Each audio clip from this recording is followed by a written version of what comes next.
All right. It says we're live.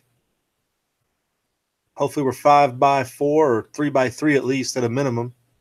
You never know on the evening chats how it's going to go. But welcome, folks. Who see if we got anybody checking in here with us. Foco checked in earlier. But we're going to get this thing warmed up and do a little chat. Start a little early. I was wrapping up dinner, so I didn't want to commit to eating too fast. But I got that done and over with. So that's all good. Hope everybody had a good Wednesday. It's pouring to rain here. Just rain and rain, more rain. I don't know if it started snowing yet, but it should be coming around to snow here soon around these parts. And it's weird. The window no longer tells you how many people are watching. You got to go back out and look at the actual screen. But anyway, I'll figure that out. See if we got people lurking out there, seeing what's going on, kicking it on a Wednesday night. But we got lots of shenanigans going on here in Nevada that I was wanting to throw out there. A lot of people, I guess we've pretty much written it off as a done deal. But there was some positive signs out of our debacle yesterday at our legislature as the tyrants continue their tyrannical actions.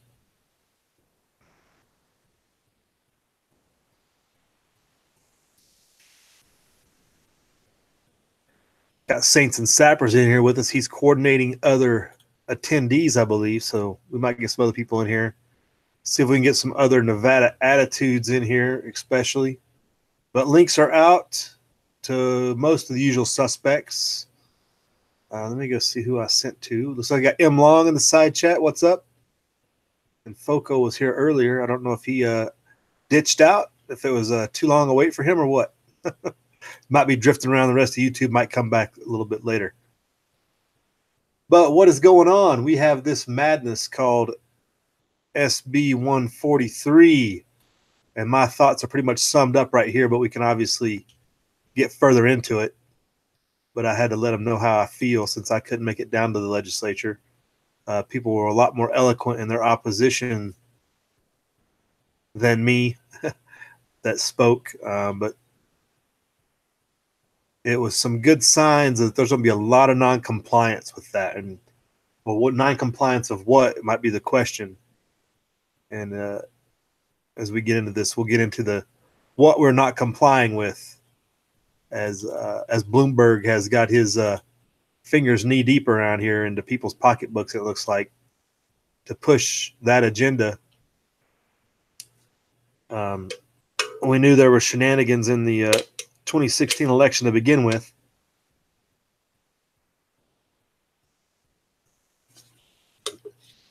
And this passage is kind of proof of that, I would say. But none the happier over the whole deal. So that's what I told him. Vote all you want. As Midwest Prepper, give him a shout out. He inspired the title. He always says on his videos as he closes out, just remember, you're not wrong. You're just outvoted. And that's pretty much our situation. Living free and just not harming people has put you in a skew of the law now. Once this thing gets through, it was passed out of the Senate today. It's expected to be at the governor's desk tomorrow afternoon. So they are definitely putting this thing on. I don't think a legislative express train has ever went this fast as this thing has this week. And they sat there and they smiled and what would be the word for it? I don't know. The coy looks they were given yesterday as they were accused of ramrodding it down the people of Nevada's throat.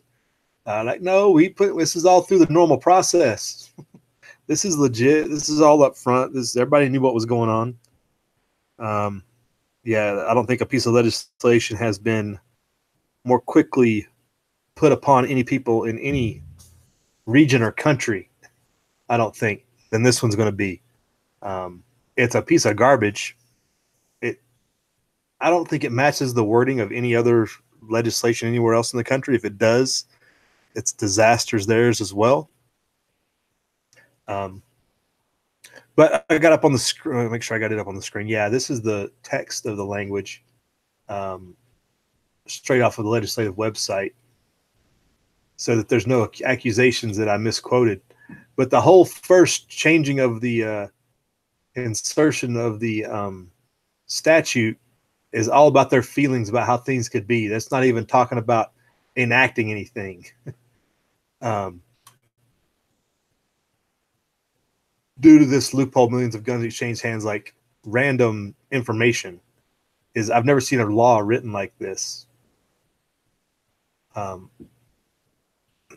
Usually they have this first statement to promote public safety, yada, yada. Yeah, that goes. But then it gets into all kinds of other stuff till further down it gets into definitions. But what this does is it requires a background check of any private sale with exceptions. And the exceptions are very vague. And if you get a chance to go look at the video on this, it might be enlightening to see how their own lawyers couldn't even, I don't know if I can find the video on that or not. Their own lawyers couldn't even explain their own bill and what it meant and what it didn't mean and what the exceptions were and what they were trying to improve upon, or how it changed the wording and how it went forward without pretty much causing conflict with other parts of the law, et cetera, et cetera. They just got shellacked from the few that were in opposition. The majority of the people on the committee and in the legislative body are dyed-in-the-wool now communists from Vegas now, for the most part, with a few mixed in from Reno, and the committee itself that voted in support. You back with us, Saints? Yes, sir. Standing by. Oh, okay. But from yesterday, so let me see if I can pull up the video from some of this. But it went on all day, essentially. It was about an 8-hour meeting that they actually let everybody speak that they wanted to speak.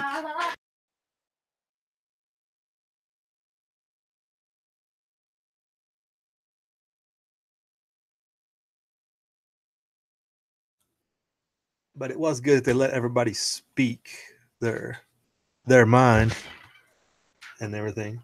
I don't know if I can get the video up or not. It's supposed to be recorded here somewhere. Maybe it takes them a while to upload it. But there was no amendments allowed to be offered. No revisions. After they got shredded in the committee hearing, they didn't try to improve the language of the bill or anything. They just put it through as is, which makes it an easy target for what's the word? Challenging in court, I guess you'd say. But it's still going to be enacted, and people are still going to have to deal with being criminals in the meantime because of the vague definitions and everything. But where is that video?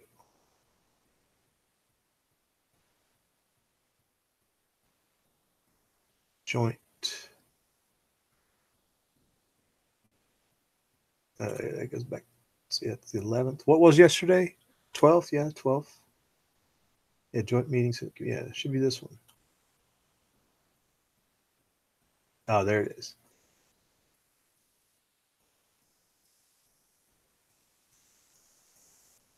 It looks like the video is not available yet. Takes a while to process a whole day of video. We all know how that goes, right? Any YouTuber. Hey, Chipper66, good evening. How you doing? Thanks for checking in. Yeah, they got to speed things up in long. It does seem like in our neck of the woods, it definitely got pushed through fast.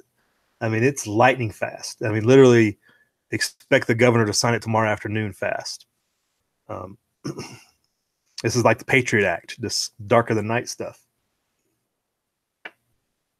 So is that mainly the content of that is on background checks? That was just a quick run through background check law they threw in. Well, it's been a long drawn out thing. The legislature pushed something through back in 2013 that the governor vetoed, and then in 2016 they had a ballot initiative that required the assembly or the legislature to make a law. The governor and the attorney general said it was unenforceable, and they wouldn't do it because it's unenforceable. There's no way they can do background checks without federal participation, essentially, is what they said. And they sat on it and didn't do anything about it, as the Republicans control the legislature the last 3-4 years. So when they took over in last month, they pretty much started acting out on that question 1 from 2016 is what it was called, the initiative. But it's not available here. But let's go back to the language here. Well, I hate to Hey, sound Mike's and Bullets has joined us out there. I hate to sound like a broken record. It just keeps going round and round and round, playing the same old line, but registration leads to confiscation. Right. And is it anything else other than a registration scheme? Because if all private party sales are documented, then everything is tracked. We know how that works. Well, they're going to get their money out of it because they get a fee for doing that. So there's a little couple dollars in it too now. Dollars for the government or for the dealers? Well, whoever has to handle the paperwork on it. Right. The administrative fee, you'd say. And they talked about that a little bit. There were a couple of dealers present, but they were talking more about the burden it could place on them because they're mostly against it. At least the gun dealers up here. I don't know about the ones in Vegas, but they know it's registration. I mean, it's shooting right straight at it, Right. And here it says a licensed dealer who agrees. See, a dealer doesn't have to agree to it either. A dealer can say, I'm not going to do it. So what do you do then? You're a private party that wants to get a gun sale to another private party to be legal, right? If say somebody wants to do the right thing, right? A dealer doesn't have to agree to do it. It's not part of their business. It's additional burden on them, really. But here it says a dealer who agrees to conduct a background check pursuant to this section shall comply with all requirements of federal and state laws, though the licensed dealer were selling or transferring the firearm from his or her own inventory to the buyer or transferee, including but not limited to all record-keeping requirements for the purposes of determining whether the buyer or transferee is eligible to purchase and possess firearms under state and federal law. And the way one gun dealer got up there and said the way this thing is written, the way he read it, and it had been interpreted to him by those that he got involved on the legal side, I would imagine, is that he would have to take the gun from the person, put it in his inventory, essentially on the counter, but transfer it to his inventory to be able to do a background check on it, so that it gets put under his FFL license as it gets checked.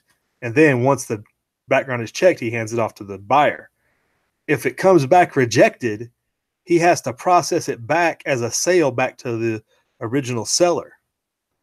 Is what he was explaining. Crap. Yeah, that's what that one gun dealer was explaining. And it was like, oh man, what a goat rope. And that's in this language here. We're on page 4. It gets into talking about what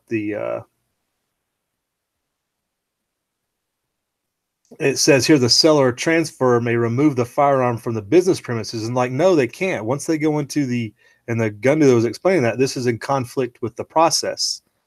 The gun dealer is in possession of the firearm as a FFL under the requirements of the way they do background checks. They can't release it while it's still under background check.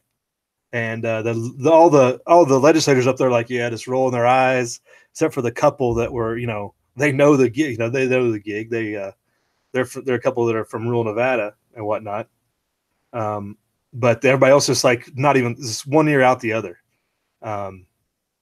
But this is in complete conflict here on this page. Let me pull that up. I'm not showing it, Emma. Let me throw a curveball in here and make everything all foggy. A lot of shotguns until 1968 didn't have serial numbers on them. right? Because I've got a couple with no numbers on them. Oh, J.C. Higgins, oh, Sears and Roebuck. They didn't put serial numbers on them. Do you have to transfer do you have to do a transfer if it has no serial numbers? What are you transferring? Right. And that brings up a whole nother problem, right? A hand-me-down gun that's been handed down.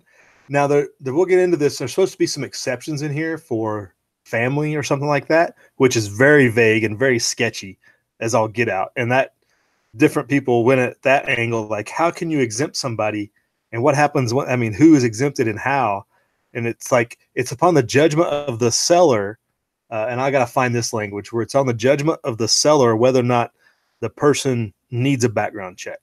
So that if it's in with your immediate family, you don't have to get it. It's well, I know him. I've known him for 5 years. Yeah, that's what I told my buddy. I know everybody in Nevada now. Well, every time I see him, he's riding around a police car. He has to be a good guy. So that's in here somewhere. Maybe we'll get to that. But they started talking about that. I was like, what? They just leave it vague and ambiguous. Like, it's going to get people in trouble. You know, it's designed to entrap people. This whole thing is designed to entrap the whole firearms culture and being felons eventually. They talked about people who are in the military, you know, especially single people. If you leave your domicile to go on deployment, or even for a training deployment, like for a month, right? If you're a roommate, doesn't get a background check as with a firearm in that place, and they don't have, you know, they're not a prohibited person, but they have to go to a check to maintain possession of that firearm because it's in their possession while they live there, right? What? All kinds. I mean, just think about the different problems, because Nellis Air Force Base is down there. That was the example given. And yeah, I was thinking like, well, yeah, that's kind of true. You know, you can. Then they brought up the, you know, you're married even. Do you have to? What do you know? Your wife, I guess it's considered common property, and I guess we'll see how it doesn't address those things.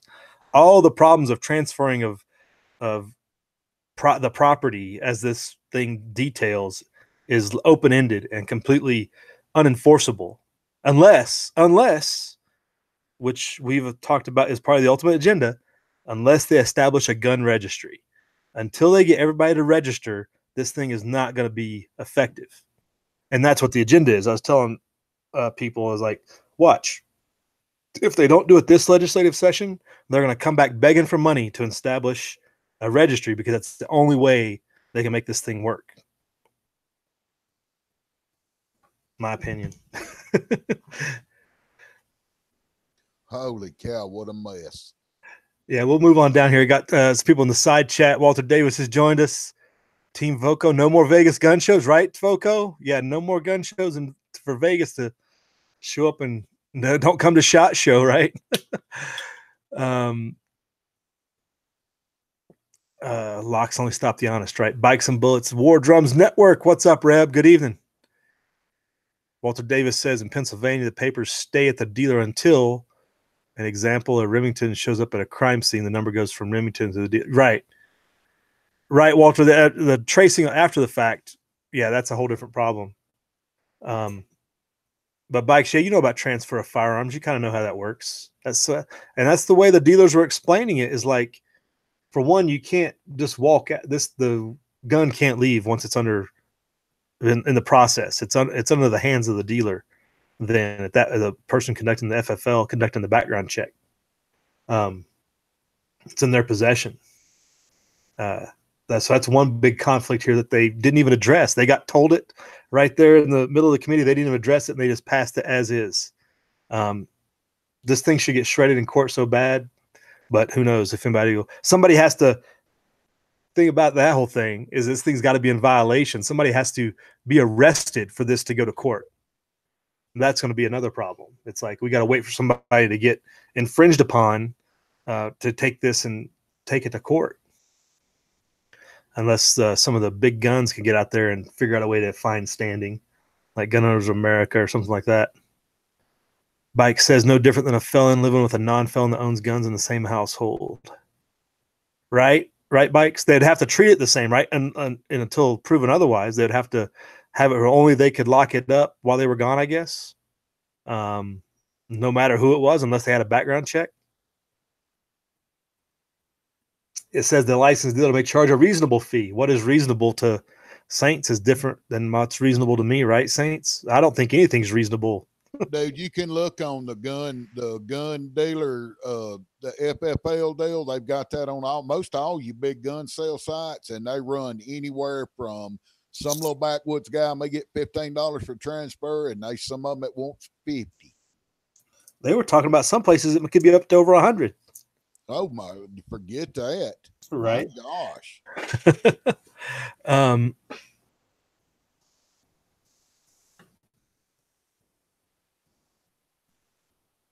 It exempts police officers. A security guard entitled to carry a firearm is exempt. Remember, the armed forces or federal official in the action of their duties are exempt. The sale or transfer of an antique firearm does not apply to them, so that's under definition of U.S. code. So that's all your old-timey ones, obviously. Okay, here's where it gets to the vaguity here. The sale or transfer of a firearm, can I get that to immediate family members for which the purposes of this section means spouses, domestic partners, and any of the following: half-blood, adoption, or step relation, parents, children, siblings, grandparents, grandchildren, aunts, uncles, nieces, and nephews. Well, good thing, Saints, we got big families, right? Man, everybody in Alabama's kin to everybody else. We don't need none of that. They didn't say twice removed or great uncles or great aunts. That counts, right? I don't care. She is my cousin. I love her. But yeah, and so they went after this pretty hard yesterday.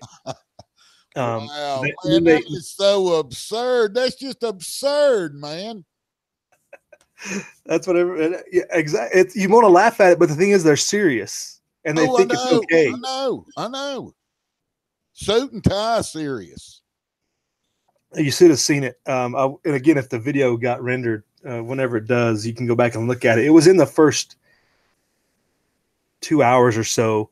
This one gentleman, obviously from Vegas, well dressed, representative there, and he's like asking the question about, and they're talking about this and waiting times and stuff. And he's like, "Yeah, I went and I got my hunting rifle, and it was and this is an African American, by the way. He's a man of color, right?" And he asked this question about, well, I got my hunting rifle. It was no problem. I was in and out in 15 minutes. Background check didn't take no time. Is this going to be the same for this? And they answered the question. But when he asked that question, the girl next to him said, another woman sitting next to him in the legislature, looked at him like, "You own a gun?" She gave him that look like, "What?" I didn't know that you were like that. It was a straight up that look, like big eyed. No. What? So I don't know if he made it up just to ask the question or if he actually has purchased a rifle, which I was hypothesizing with my buddy. I was like, he ain't got no hunting rifle. He's got an AR and AK. Oh, yeah. He manicured that statement. He didn't want to tell him he done bought him one of those black rifles. Right. Yeah, exactly. He's probably got some black rifle hiding under the radar. So, yeah, immediate family members defined. Whole or half blood. What about quarter blood? I guess there's no such thing as quarter blood, right? That would be your own grandpa. How's that song go?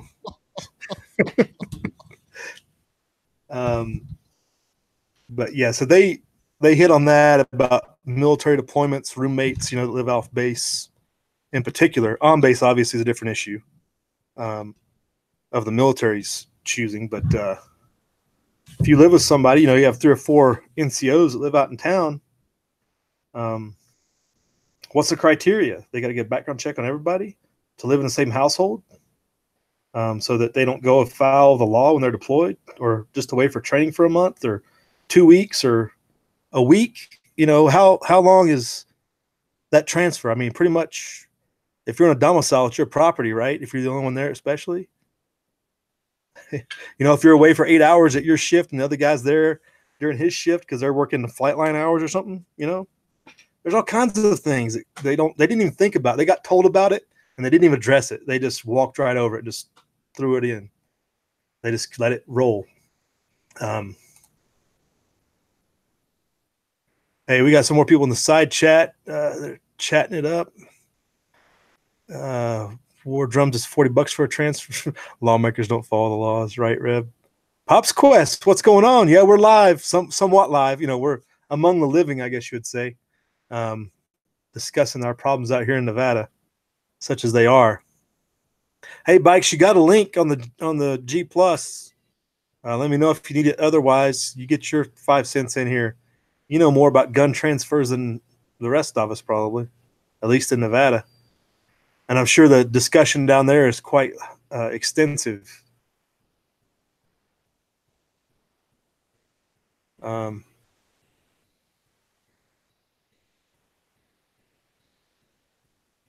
Walter says if you're left a pistol from a dead loved one, it needs to be put in your name if you carry it concealed. Is that a Pennsylvania rule, right?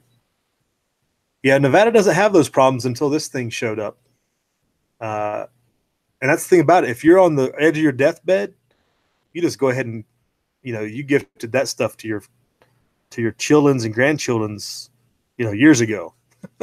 You get that stuff over with now, you know. It was always theirs. Here it talks about temporary transfer. Talks about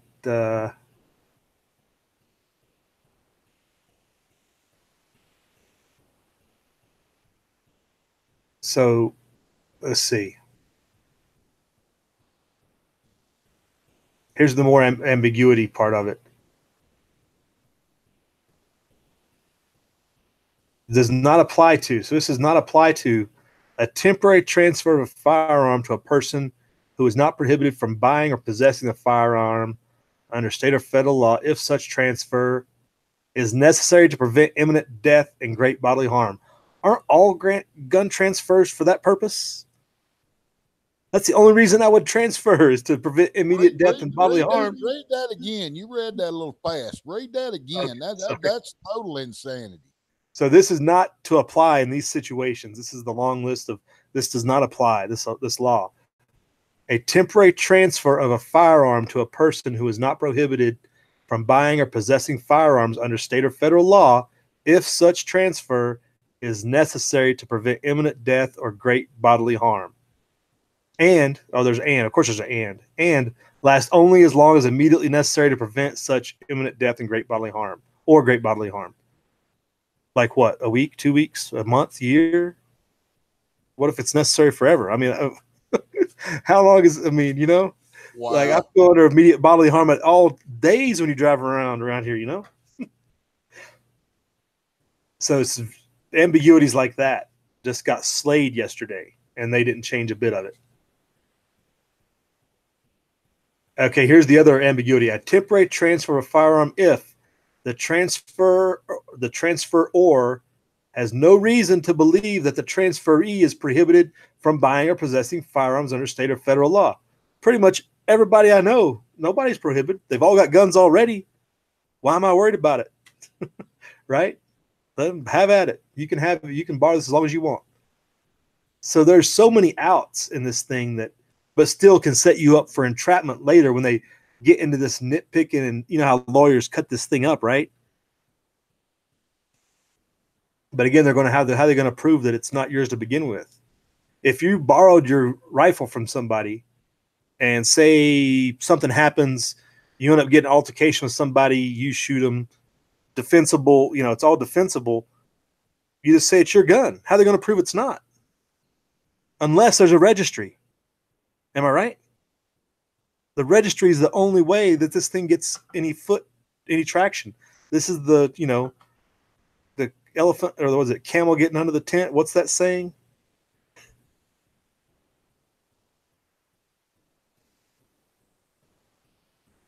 Camel getting the nose under the tent, something like that. It would appear. I think well, the main thing is they passed a law where they can confiscate the gun. Then when they confiscate the gun, it'll go into a registry. And then you'll have to go down through there and dig out whichever one of those subsections you want to use for you to get it back. But it'll be registered. But say you borrow somebody's firearm, you use it in this temporary, you know, it's temporary, presumably. But even if you use it in a defensive, let's say a lawful shooting, or you're at the range and some range guy just wants to give you a hassle, and the cops roll up on you like, yeah, it's mine. Because in Nevada, it's possession. Prove otherwise. I mean, I guess they could lift it off of you and try to run a check on the serial number, but if as long as it doesn't come up stolen, who's going to say that it's not yours? Unless the guy you borrowed it from like squeals on you or whatever. If I borrow Reb's, high speed Ma Deuce, what's going to stop me from proving them? How are they going to prove it's not mine in those cases? I don't get it. Only in a registry can this stuff be affected, and that's the next move. So massive non-compliance is the only thing that we can go with, right?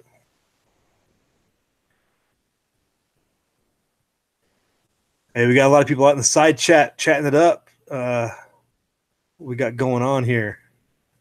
Thanks. Hey, Mule, what's going on? Haven't seen Mule in a while. How's it going? I think Mule, I couldn't find you on the G Plus, Mule. I don't know if you've dropped off because of the whole change or whatever, but I did try to send out links, and your name wouldn't come up. So I don't know if you dropped yourself off of that or what. It would be good to get. I know what your thoughts are, but it'd be good to hear them nonetheless, right?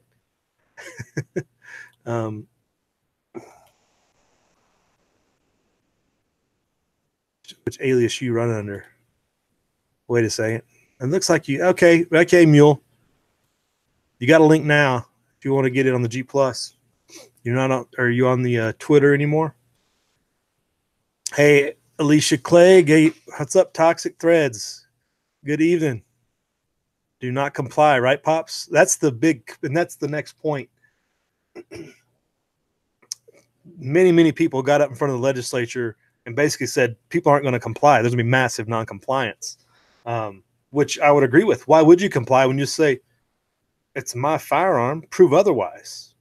And the only way they can get you on, not complying is if somebody proves that it's not yours some other way, as I would say. Walter says they got a bunch of things for friends. Right? You got things on standby, right, Walter? Yeah, that's a whole different discussion. What did I miss here?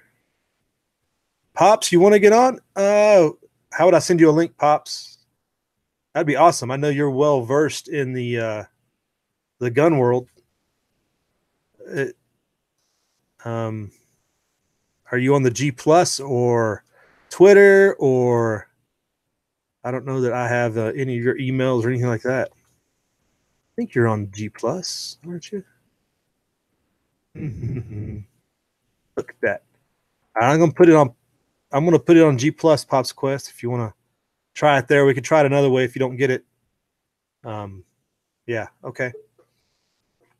Try that. HRM, good evening. What's going on? The West Coast states will need ports of entry, right? Well, the ports of entry are already enforced in California. You got to go through the drive-through station there, the bug station, every time you go across into enemy territory. But that whole vaguity right there, the transferee has transferor has no reason to believe the transferee will use or intend to use the firearm in the commission of a crime. And such transfer occurs, and a transferee's possession of the firearm following a transfer is exclusively at an established shooting range authorized by a governing body, which is pretty much all of Nevada as a BLM land, is a established shooting range in most of our minds. And they brought that up too. While participating or practicing as an organized group that uses firearms as a part of a public performance. That makes no sense. Hunting or trapping. So you can let your buddy borrow his gun while shooting, which is all good, while in the presence of the transfer. So if you're present, you can hand somebody your weapon, I guess.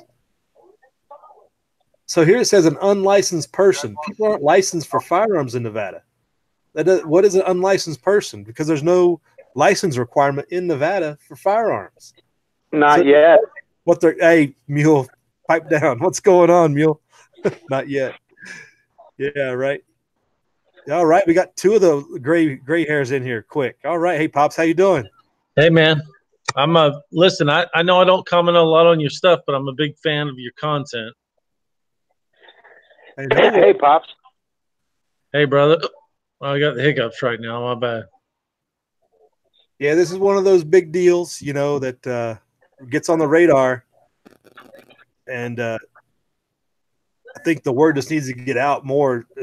And here in Nevada, at least, anybody that's discussing it or do not comply. This thing is so full of holes that let them charge somebody with this for a misdemeanor or felony and let it just get shredded in court, because I don't know if it's going to get anywhere. Well, see, here's the thing. They're looking more longer game than you are. Yeah, you're not going to comply. Maybe your kid's not going to comply. But his kid, you know what I'm saying? Well, they look way further down the road than we do. I'm in Illinois. I got to deal with the same kind of stuff coming from this new, Democrat governor we got that controls my whole state. I'd like to introduce a new term called tactical comply. And this is what I would like to do is somehow there's going to be a time where you're going to be called upon to actually step up and show what you believe in. And I think it's easier done in groups of people, because listen, there's not a single person out there that wants to go, yeah, I want to fall on the sword to prove my point, because you're not going to get nowhere with that. Well, if you had a group, numbers is what you're talking about, right? They strengthen Bundy. Yep. The strength in numbers is what why the Bundys aren't in prison, and it just goes to show that when people do stand up and stand together, the government will back down. Right. So let's call this tactical compliance. So we are not going to comply in a group that actually has meaning, right? So tactical non-compliance is what I meant to say, was where if you don't comply as a single person, it doesn't matter, right? So tactical non-compliance as a group may actually matter, and that's what I'd like to. That's where I'm thinking the future is for where we are as a group. I know the people out there that think the way I do, and I know who you are, and I hope you all know who I am. And tactical non-compliance, I think, is where we're heading. Well, Pops, there's a problem with that, of getting people to join into groups. And, as another thing Bundy and, the Oregon situation proved, is just about every fucking group gets infiltrated when it's more than 6 to 10 people. Now, I have, besides my family, right, I have 10 people that I associate with that I already know are not going to comply. Come way down over here, baby. Close the door. I already, yeah, and I have a group. You have a group of 10, and I have a group of 10 or 15 as well. So here we are, right? This is where we are. So yeah, and trying to get them all together is very hard. It's near impossible these days, especially with YouTube and whatnot, and every social media shutting down any real kind of conservative discourse. Go ahead, lay down, baby. No, I just wanted to throw the kind of the concept of what I'm talking about out there, and it's probably been talked about before. And I'm in and out of this game, and I'm not into it a whole lot. But I just want to kind of jump on here and give my 2 cents. So I don't, y'all continue with the chat, and hopefully I can add something to it. Well, Pops, that's a good point. And I would just ask, there was mentioned yesterday more than once of massive non-compliance, basically statewide. So other than just encouraging each other vocally through mediums such as this, or in public settings like that, to not comply, what? Because you don't want to, like Mule's saying, you don't want to necessarily align with each other, like physically and being grouped together in that nature. But what would it necessitate other than people just, and especially in this case, with the vagaries involved in this law. I mean, non-compliance is very easy because if you have a weapon, you just say it's yours. There's no licensing requirement in this state yet, but I think that is the end game. Like Neil's saying, there is a long game to this. But right now, the non-compliance is so easy. Like, prove it's not mine, or prove I'm a prohibited person. And that's a whole other situation. But yeah, I was thinking of non-compliance more in a broader spectrum, like everything.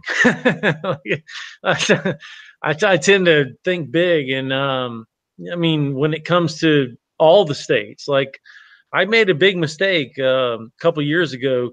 Traveling from a free state to Connecticut, and I decided to travel there disarmed, and I didn't put my money where my mouth was. And if I ever go back that way, I'll be armed, and I won't think nothing about it, and I won't bother nobody, and I won't say nothing, and I'll just do my thing, and I'll prove that you can travel armed in a state that's doesn't welcome you so much. If you just it's called concealed carry for a reason. Yeah, I rent the car and make sure it has plates not from your state. And I feel like I let myself down when I did that. And I've come a long way since then, and I just don't feel like you should ever be unarmed, and I don't think you should ever comply with any laws that deem you to be unarmed. Because some state or some state government says you shouldn't be, when our founding fathers deemed us to be armed to equal amounts of our adversary, which is our tyrants that own the army. So I got to kind of, going forward, I got to put my money where my mouth is, and I got to speak it, and I got to live it, and I got to do it. So I'm not ever going to disarm myself because someone says I need to, and I'm not going to comply, and I'm not going to back down. And if it means I have to, if I have to deal with that, I will. But mass people doing the same thing kind of makes it easier for all of us to make them realize what we believe. True Americans and patriots and stuff like that. I mean, a lot of people say, well, all you can do is just elect the right people and blah, blah, blah. Well, disobedience and noncompliance is a big part of showing what we're willing to do to get the right people in office to make America great again. And I think that's what we got to do. And a few of us may take a fucking beat on the chin, and that's okay. So. Right. And we've talked, I mean, we've had so many chats on here. We've talked about, somebody's going to, that's the hard thing, is being the one that steps out and gets whacked, before, either physically or legally, sacrificing for the team, I guess you'd say. The founders risked everything. Their fortunes, their lives, and everything. They risked being hanged, and in order to put their name on that document, they risked it all. And I was going to make a video here shortly that what made you free keeps you free, and I was gonna cite everything that made you free is what it's going to take to keep you free. And if you really look at it in that aspect, you really have to be an American to fucking understand that, Hey, Pops, here's the problem. Our founding fathers, well, they risked everything, fortune, family, unity, honor, everything. They did not do it alone. It was not one family standing against the giant tyrant. It was a group of like-minded people that did so, and they had just had enough, right? Obviously, our country, we are very split right now. Half our country is not going to comply. The other half is begging for the Nazis to take their guns. Remember this, these people are consciously saying that the government needs to take the guns, meanwhile calling the same government Nazis. Well, okay, let's look at the bad side of that. What if we've lost our country? Right? We're going to. You be prepared for that. No. What if that America is going to be the light shining on the hill? That's not but what if we've already lost it? What if the pendulum has already swung to where there's more people that want big government and socialism and stuff than you and me? And then where do we fill in, because we're going to end up dead basically? You do it with your feet, right? You have to start, and this is why my daughter's finishing up high school and I'm abandoning in Illinois, right? You have to abandon those places that are lost, right? I watch a guy, and I'm sure we all do, all-time Daily Shooter, right? He's out of California. This motherfucker has complied with and he's had to because he continues to live there. As an American, you have the opportunity to vote with your fucking feet. You can pull up stakes, take the real chance in life, and go to a state where freedom still reigns. They're out there. South Dakota just passed constitutional carry last week. It's just like, I understand. I agree with you. And it's like my buddy Joe Primal says, don't stand in a non-free state and think your vote matters. Move to a free state where your vote actually matters. And I totally agree with that. But I don't know. I kind of feel like and the states that you move to where you're free, remember, it was free forever. So look at where we're talking and what we're talking about.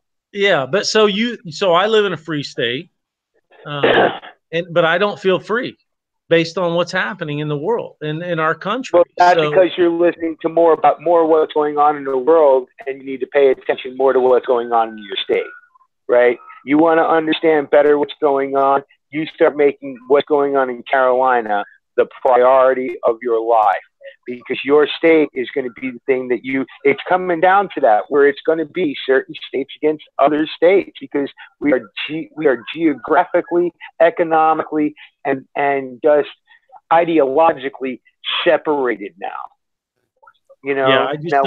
I don't feel comfortable only looking at freedom from my point of view in my state. I try to feel like I have to look at true freedom in the point of America, my role as an American citizen, not just as a state, as a citizen. Well, that's going to come and it's not going to be the army that's going to attack against the patriots, the free peoples of America. It's going to be the cops.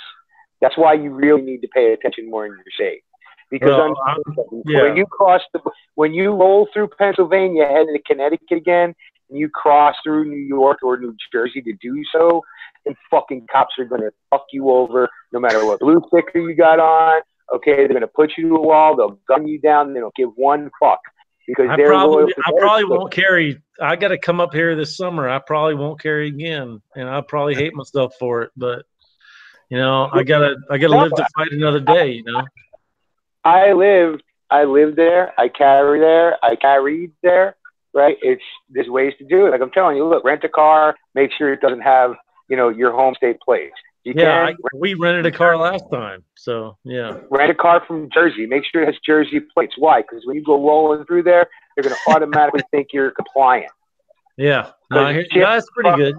Plates to give you away. Right? Even my wife just said that's a good idea. So. Otherwise, look, you're going to be rolling through. You're a gray old man. You're not a threat to them until you alert to them that you are a threat. I'll just have to say everybody up there didn't seem like a threat to me. They seemed like a bunch of pussies, so I wasn't worried about it. Get yourself a fag bag. Right? It's the ultimate, puts people, everybody looks at and instantly goes, oh, he's no problem. And, you carry a nice little compact, and there you go. You don't tell nobody you got it, I don't know, man. I'll make another video when I go back up that way, just because I think people are interested in that kind of shit. But I haven't decided yet, No, don't, because if you do, that could be held against you in the court of law, just like no. I'll do it after the fact. I'm not, Oh, it doesn't matter after or before. Well, if I shoot somebody, then I won't make a video. But you know what I mean? No. Even if you don't, if you roll through saying you traveled through New York State with a firearm, and No. did video showing a mile marker or something. No. I just did a after action review kind of thing. You can't. Okay. Yeah, you can't. Listen, I'm not gonna let no government get a hold of me. Don't worry about that. Well, I'm just look. I tried to explain to people back in the day. HD knows we all did. Look, everything you say can and will be used against you in the court of law. To think that we're nothing. They don't record us. Yeah, they record everybody. They only use it when they need it. That's the bottom line of it. Yeah, opportunity is what they live for. So that's like everybody breaking out with the SIG brace. I took that video before they made that law. I didn't take that. I didn't put that to my shoulder after they made it illegal. Right. Hey, shit, I made more videos of that on my shoulder after they made it illegal. Mule, real quick to address your point. I think the days of voting with their feet are over. Granted, you can move from a really, really bad communist state to a less one, but the time I was thinking back when Sisolak got arrested in November when we had our elections, I was like looking at listings, like where am I going to move to? And then I come to the realization, like, and do what? Get ready to move in another 20 years? Right. You know? Yeah. It's on where you move, right? Hey, we call that the tightening of the noose. You know, I mean, it's like, right.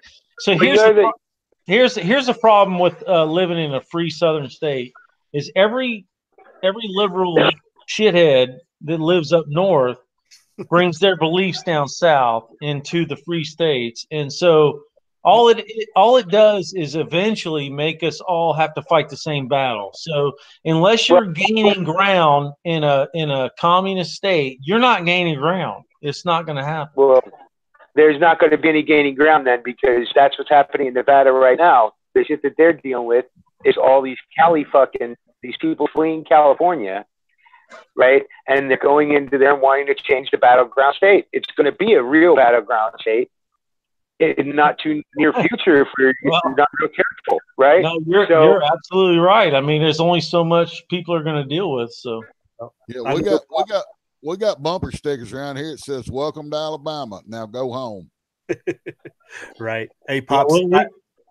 I grew up in North Carolina, and it has never crossed my mind to move back because of this. Because I think it's no better there than it is here. Gotten bad. It's gotten bad out there. Yeah. Where you live is about like where we live. I mean, everybody's moving south. I mean, almost. It's like I said in a funny comment on we got a little group chat that is kind of some of my friends and stuff. Where it's like, well, why don't we just all get like 200 well-armed operators and just go take over Mexico? I mean, because they don't fucking want it. I mean, why don't we just go down there and we would have 1 million acres of property, beautiful property, and just take it over? I mean, it's like who's gonna I mean, it's easier than taking back America, right? I mean, let's just go take over Mexico and just make a country of it, because I mean, I don't know about you and me and everybody that I know, but we probably have enough resources to fucking actually do that shit. Hell, they put some guys in jail back in the 70s that were going to do that on an island down in the Caribbean somewhere. We're going to go take it. They wouldn't have actually countries that they put motherfuckers in jail so they could just that same shit. But then there's a couple that actually accomplished it right after the Civil War. So, you know, who knows, right? I mean, let's be honest about it. But right on Antebbe.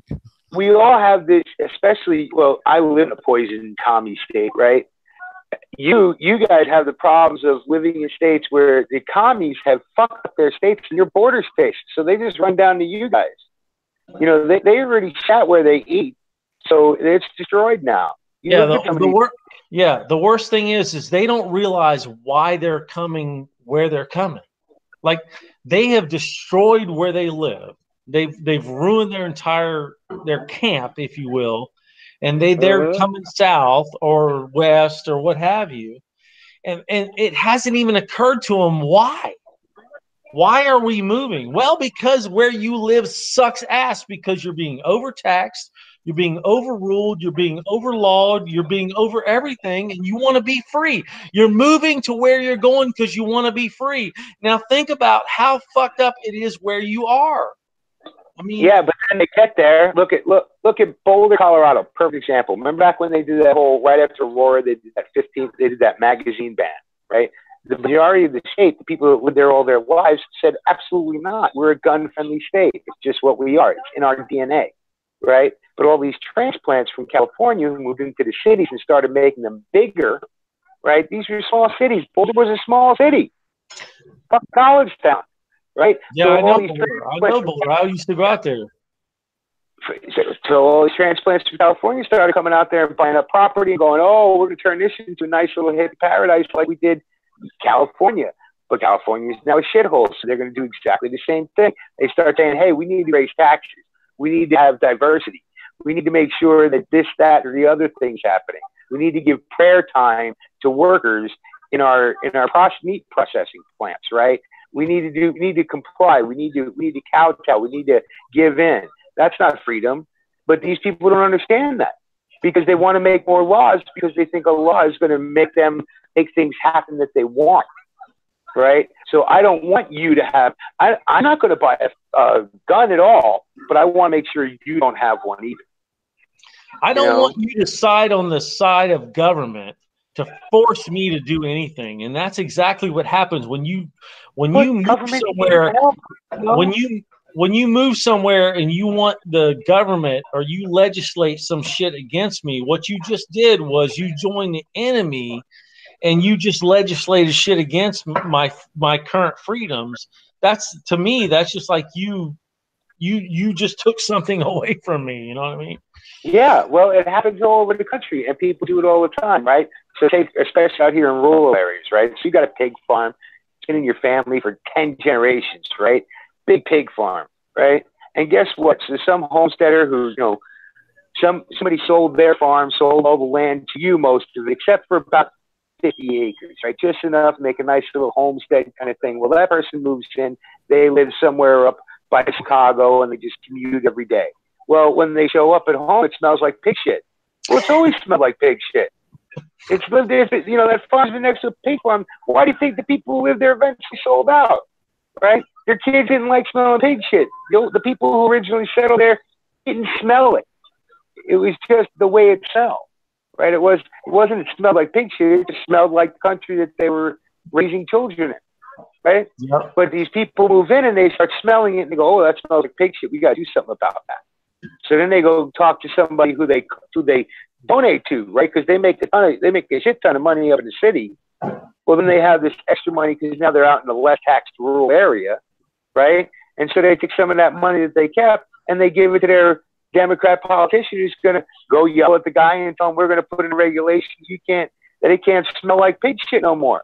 Yeah, because we can't market this whole area to people like me with it smelling like pig shit. So right. I could share you some of that with you. Chicken houses. It's chicken houses around here. Yeah, that's a big. Pick your thing, To me, that's a smell of freedom. I mean, I don't know about you, but to me, that's a smell of dinner. And breakfast. Shit, I just had breakfast for dinner. It was the smell of the bacon that I just ate. But yeah, I mean, that's the way these people are. They don't want freedom. They want to be told what to do, and then they want to be the ones doing the telling. It's not. I mean, look at these new group of Congress people, right? They come in. They're not old enough to. I have T-shirts older than some of them, right? And all of a sudden, they want to throw bombs everywhere. Well, that's fine, but maybe destroy the whole fucking government for all I care, because all you're doing is showing your true colors. When I hear people like, that chick who looks good. I mean, you got to admit she's an attractive woman, but she has about the amount of brain cells that an amoeba has. Listen, these people that are talking this shit that can make laws and they're not scared to death for their life, that's the difference in the country we had and the country that we have, right? Because these people, this kind of legislation, if this was in the country we had, and you would step up there and talk this shit, you would be gone, right? But that's the difference in the country we have right now, and that's the reason that we have to take it back, because these people aren't scared to fucking talk this shit. Well, look, I don't know if we're going to be able to take it back. Once it starts going south, America's going to balkanize, right? Texas is going to snatch up Oklahoma, Kansas, right? Louisiana. Well, that's why everyone says, it's going to be a civil war. I mean, I don't know about a civil war, but I mean, I'm willing to get on the right side of the fucking freedom, you know. Well, but we don't think of freedom the same way, right? I mean, our country's been infiltrated over the past 60 years, you know, or more with communists, you know, to say that fucking McCarthy wasn't right. I mean, you go look at what man said back in the 50s, you know, McCarthy, it's all come true, right? And we have people preaching socialism and communism in our streets, and people voting for them saying, yeah, this is exactly what we want. You know, and these are people that live in cognitive dissonance, right? They live with these opposing thoughts in their head. Guns are bad. I want the government to take guns, but government is also bad, and it does nothing evil to me. But I want it to take care of me. They have all these kids. They have no idea what the fuck they're thinking. Yeah, well, they keep intelligent, logical thought in their fucking heads because of shit like that. You know, 1 minute. Those people are people that don't understand that freedom comes with responsibility, and if they ever embrace that, they would truly be free. You know. Well, if they ever embrace responsibility, most of them wouldn't be living in mom's basement at 30. Yeah. How do we? Yeah. So here's the thing: to defeat those people is easy. To defeat the people that are going to support them is not going to be that hard. Not going to be that easy. So there you go. So. No, because, you know, look, all these people are fucking nothing more than mouthpieces for somebody, right? Look at that Ocasio chick. How the fuck if there isn't somebody backing her, how did she rise so fast? Right? Same with Obama. How the fuck did Obama, a fucking half-term state senator, become half-term fucking, you know, senator and then become president? Yeah. There's shit that we are so beyond our control that you really can't think about it or it'll fuck with you. Okay? So you just got to focus on what you can. Yeah. Get your fundamentals. Keep it tight and don't comply, right? That tactical non-compliance. So you make sure your 10 motherfuckers tactically don't comply. And the next 10 motherfuckers that you're in contact with, they might not be part of your group, but you know of them. You see him at the range. You see him at the gun store buying ammo. You see him at the pistol shoots that you go to. Which, dude, I love watching your shooting. I don't comment much anymore, but I love watching your stuff. Yeah, I think keep going a great way. So I get it. But you know, that's where you got it's all grassroots now because you can't use comps. You can't use shit like the internet anymore, dude. You can't do what we were doing 5 years ago on the Dragon or whatever. You can't have those kind of conversations no more, and you definitely can't be talking any kind of shit or trying any kind of communications. You know, everything is compromised. If you ain't talking in somebody's ear, somebody else is listening. I'm not so sure that's a bad thing. I mean, let them listen. Fuck it, you know. It's not always a good thing, right? So is it a bad thing? Like you said, who knows? Well, but it's not always a good thing. So let us segue right there. If we can, because sorry, AG. So the listeners, the enforcers, the ultimate people you have to worry about are the enforcers. The legislators, the politicians are nobodies. Like Bike says, they're out in the open, unafraid, because they're not going to have to go around and enforce any of this crap. True. The enforcers are the ones that, you know, you talk about the thin blue line, which we've castigated quite a bit on here, at least on my channel. They're the ones that ultimately are going to have to make the decision which side they stand on. Many decide poorly, and we've documented that. But, you know, who's listening, and are ultimately any of them going to realize the position they're put in as far as some animals are more equal than others. They're in the animal farm as their protectors, protecting the elite, or the decision makers, the politicians who get off scot-free from their decisions they've made. You know, who are those people that are listening, and is there any effect that can be had on them? Yes, there can be an effect that can have on him. And this is what I'll say about those people that are the enforcers. You have to force their hand to do the right thing. I mean, think about people that are empowered in anything you've ever done with your life, and you've been a part of that moral push, like you've been able to influence somebody, right? In any time in your life, you actually have to force them to do the right thing. You understand what I'm saying? Because they might not make the right decision on their own. You know what the right decision is, and if you force their hand, then all of a sudden there's that moment in time where they go, "Oh yeah, I should have done that all along," right? But you force them into it, and I'm not going to come down on law enforcement or anybody like that, or even National Guardsmen or anything like that, because hell, I was one of them. You know, I was actually on a detail that was told to go disarm somebody at a street corner one time during a hurricane thing, and it never. This was before the publicity. I mean, the news, the internet was even an active thing, and I felt bad about having to, disarm a guy with a shotgun. But at the same time, it's you're going to have to force them to do the right thing. That's really where I think we are, because they have people that are telling them to do what they got to do, and they're only going to take orders, and it's going to take a free person with some way to sell them on it to force them to do what's right, and that's really what I believe. Right. Is it really getting to the point of who pays the bills as who they side with? Can you get it? I mean, Yes, make it happen. Originally, they will side with the people that are signing their checks. Right. But that's why I'm saying you're going to have to be a salesman in the future to tell these, to sell these people on the idea that America is more important than their paycheck. And I really think that's what you're going to have to do.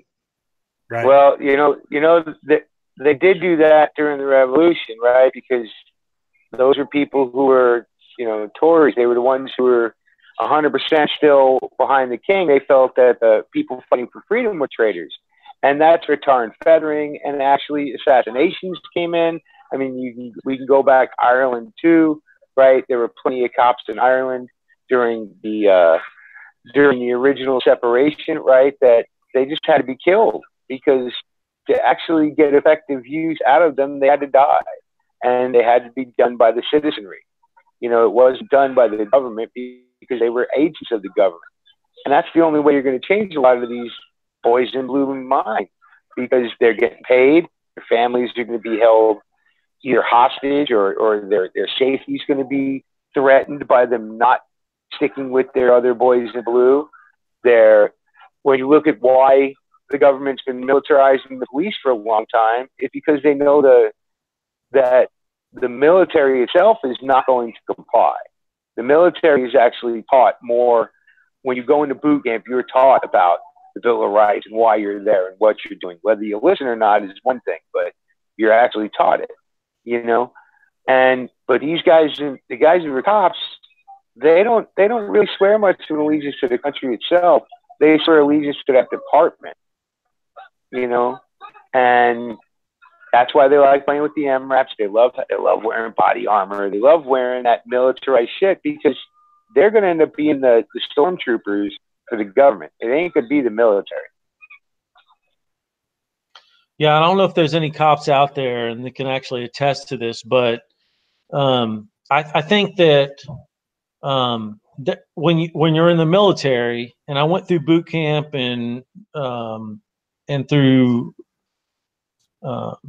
infantry training and all that, I have a funny feeling that when you go through the police, what do they call it? When you go through the police training and what have you, I think they make the civilian academy. Police academy. I think they make the civilian more of an enemy in your mind to make a training worthwhile. Whereas when you're going through infantry training or boot camp for the Army or I mean Marines or anything, the enemy's not someone that's stateside. The enemy is always someone that's, you know, an enemy and someone that's not in country or what have you. But the difference in training, I think, is that, you know, you're taught differently as a police officer or someone like that. That the enemy is someone that is stateside, that's just non-compliant on something or what have you, and you're trained to just whatever they're not compliant on to just dispatching them. Whereas a military guy is not going to do that like a police officer or someone that's domestically trained. And here you have a big problem, Pops. In the military, they only teach you two things: you either kill them or you capture them. Now, with the police department, you actually have to deal with them while they're alive. So I think a lot of times they go ahead and shoot at them or whatever. Well, yeah, that's true. Yeah, I didn't think about that. Yeah. Well, here's a problem that we have. Here's why we got to the point to where we have with the police is the police are all funded and trained by the central government. It's all universal. There is no local control anymore, at least for police. Yep. Sheriffs to a certain degree, but sheriffs have a little more leeway. It's all DHS funded by grants, DHS direct training, the domestic terrorist training they get, which frames most Americans, returning veterans. I mean, the MIAC report was what, 05? And that just painted pretty much everybody in this chat, plus in the side chat, as enemies of the state. And it's gotten worse since. So okay. I'm not up to speed on this, but what you're saying is that because of all the funding and the grants, that they've turned our local police forces into basically federal agents. Right. They're federalized almost, at least, because what happens if they don't do what the feds want? If they don't take action, they lose their funding. Yeah. Funding, right. Who pays the bills? Right. Okay. And the training makes it worse. Yeah. Okay. I didn't know that. Well, to a large, I mean, you can look up most, especially your big metropolitan police. I don't. Huge. Yeah, I don't do a lot of research, so my apologies. No, it's fine. But it's not hard. I mean, just do it quick when you'd be amazed at how much money gets dumped in to local level police forces from DHS. And the way DHS indoctrinates them into listening. That's why, you know, if there's a civil emergency in your area, FEMA or somebody will federalize all the cops, right? So they have to answer to FEMA or DHS rather than answering to, say, the sheriff or their local authorities, right? Because they step in. They even did it here during a tornado just one town over, right? There were 2 cops in that town, the village constables kind of thing. DHS came in, took over, put those guys aside, and shut down the whole little town. You know, while the cleanup was happening, closed off all the streets, didn't let anybody in there. Yeah, and that's why I don't want to be in any federally managed area. I mean, listen, if there's a hurricane coming through here and I feel like it's going to be bad, we're going to the farm or we're going to a friend's house or we're going somewhere else, and I'm taking all my shit with me, including my guns and everything, because I really don't trust the fact that they're not going to come through here in a disaster and disarm people, you know? So do I stand here and fight? No, because I'm one motherfucker, you know, it's going to go down. I mean, at some point in time, it's going to get to the place where we all agree at some point in time. And this is what we were talking about just a minute ago. We all have to get to a point where, you know, we're all going to fight together, because you can't fight by yourself. It's not going to work. Yeah, it can't be done alone. Nobody wants to be the lone wolf. Nobody should be advocating for a lone wolf. Well, if you are, there's a recipe for. But that's the problem too, though, is they have the ability to piecemeal the when and where through what they would consider lawful actions, with whether it's the executive threat orders or the red flag laws, or however they piecemeal it up over time and incrementally just take people out one by one. They have the ability to do that. Yeah, they can design where the next battle is going to be. Absolutely. They can say, well, we're not going to deal with this guy, but we're going to go fuck with this guy right here. Right. Yeah, you're right. They can define the battlefield, and that's fucked up. That's something we have to figure out and get around in the future soon. Well, you just when they bring the fight, you just have to I hate to say it, but if they define the battlefield, then they have control over it, and they are going to win. And you have to comply, and you have to lay down your guns, and you got to live to fight another day because you're going to die. Take away their element of surprise with early warning devices. Well, yeah, yeah, that works good when the 100 fucking motherfuckers are coming your way. Early warning don't matter, but I don't know. I just think you can't fight a battle you know you're not going to win. You have to retreat and go fight another day. There's just no way to just stand and fight sometimes. I hate to say it, but it's true. Well, sometimes you have to fight. Sometimes you have to stand and fight, even though you know it's a losing battle. And we do it all the time in the legislature. And one day it's going to have to be where some people are going to have to sacrifice themselves. When you think about how Bundy could have went south, all those people stood up there ready to do that. Yeah. Right? There were plenty of people who were peripheral, but there was a core group, a hardcore group, pretty damn large too, that understood that could have went south very quickly. You know? Well, they were damn lucky it was a bunch of young guys, because if it had been 60 to 70-year-old fuckers, they'd have gone down, man. Because the older listen, here's a fact of life. The older you get, the less years you have to worry about living, right? So right. Right. Look, I understand, and the less fucks I give, but us as freedom-loving people, the reason why nothing went down was because the government got scared, right? Because they knew if shit did go south, a lot of those clowns on the front line, they didn't have as much skin in that game, right, as the people on the other side did. Yeah, I agree. People on the other side, standing there, understood the position they put themselves in, that if shit went south, they were going to die, injured, go to prison, all kinds of crap, and they did it anyway, right? Hey, Pops is That's right, why, though. The Alamo option is never a good option if you've got anything else. But think about this. Away from the Alamo option. Some country and then state if the Alamo hadn't fallen, right? If the Alamo hadn't happened and that war went out there, right, would Texas be Texas? Hey, if you get yourself caught in an Alamo option and you can't get out of it, you just got to fight like hell is all I can tell you. Well, and that's what I'm saying. Sometimes you can't retreat. Sometimes it's not the right thing to retreat, even though the battle's going to be a loss. The way I look at it is, listen, if I'm in a firefight with the government, I mean, I'm already at the end of my lifetime. I'm going to put up the fight of my life. I mean, how do you surrender from that? I mean, I know you don't. I know this chat just went south big time, but listen. If you're at the fight of your life, this is normal for us, Pops. Well, if the federal got you dead, willing to put up a fight, you're dead anyway. I mean, why not fight? You know? Yeah, but that's the same with your local cops, right? Look at those people that they did this whole giant news story on a couple of people that they killed in their house, and remember it was in Texas, right? So these drug cops busted in the wrong door, and the people that were there ended up shooting at cops, shot a couple of cops. Well, then the cops came in and murdered these people, right? Well, they tried to say they were these big-time heroin dealers, right? Well, all the neighbors like, no, these are the guys are disabled. Bet these are people been in this house for 30 years. The fuck are you talking about? Smack dealers, you know what I mean? No, this is not a drug house. These people raised kids here, you know? You busted in the wrong door and got caught, right? But the government's covering all that shit up, right? They're not releasing the reports. They're trying to go, the original narrative is the one they're running with, right? And it's always that way, right? And who controls narrative, right? I understand. Yeah.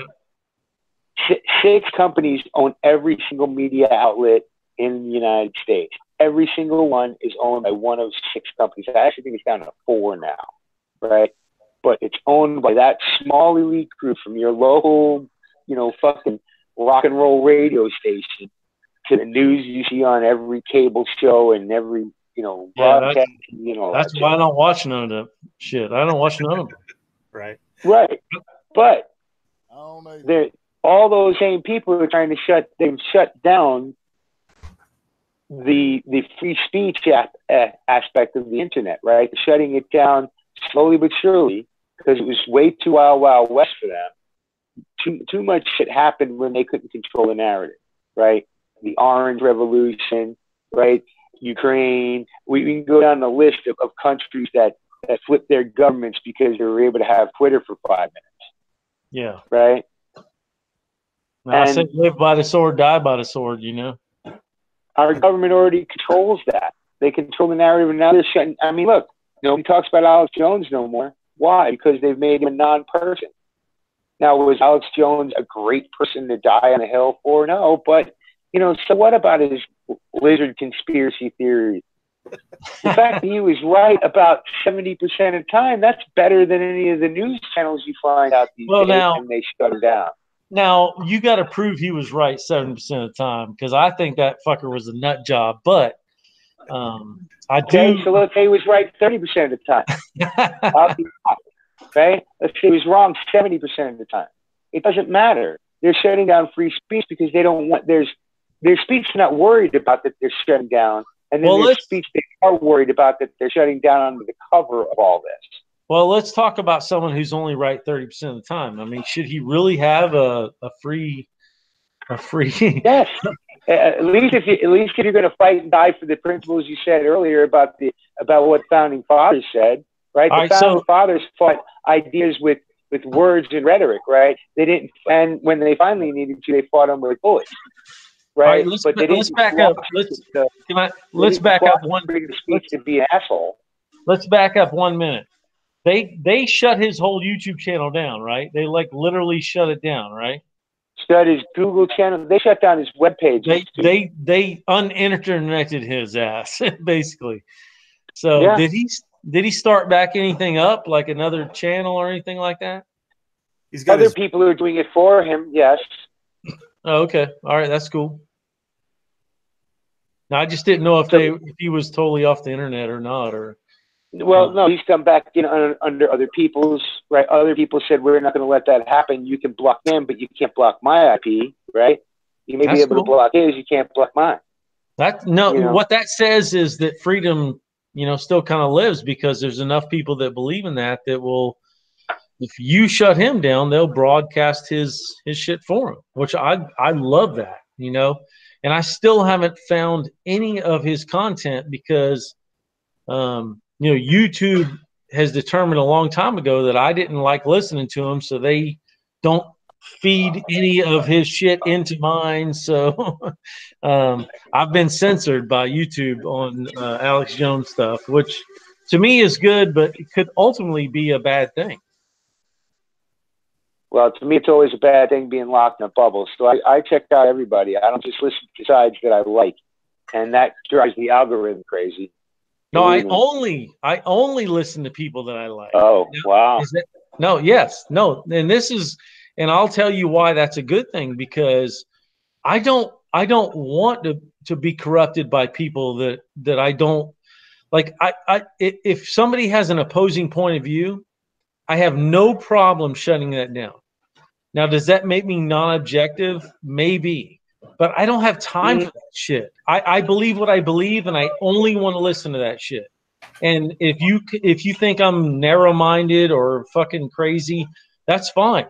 But no, personally, I listen to the other side because I like to fight with the other side. So I like to have those fights with those people rhetorically, But why? Why do you fight? Why do you fight so hard with the other side? There are times, especially when you're dealing with the youth, that people under 25, you can wake up. I don't know, man. I don't know. I'm telling you, it's harder to wake up somebody 30 and up. It's way easier to wake up somebody 30 and down. And it's certain little things that can change their minds, and it's sometimes a slow, incremental process. But if you value that person enough, you take the time. I swear to you, the older guy you can teach an older guy about this kind of shit way easier than a younger guy. Older guys so naturally inclined to be a conservative. That's not even, that's not even a challenge. The challenge to me is converting these younger kids and bringing them over and showing them the light of how, the things that you believe you're taught in college are not the reality of the world. Yeah. You know, and being able to shine that light into somebody's younger eyes, it can happen. And you know what? It happens when they get their first paycheck. It happens when certain things start happening to them that happen to every other mature adult. It starts changing their minds, right? When they have to work for that living, and they get fired from a job because mommy didn't make them up on time, right? All that kind of. Yeah, but can you do that on the internet, or do you only be able to? I don't play on the internet anymore. This is the first time I've really been on the internet, quote unquote, as far as talking like this in 3 months. And then I popped in for 5 minutes with HB. I don't waste my time out here no more, because out here it really has become a dangerous circle jerk. Everybody's too hardcore into their bubbles. Yeah. And you understand your enemy.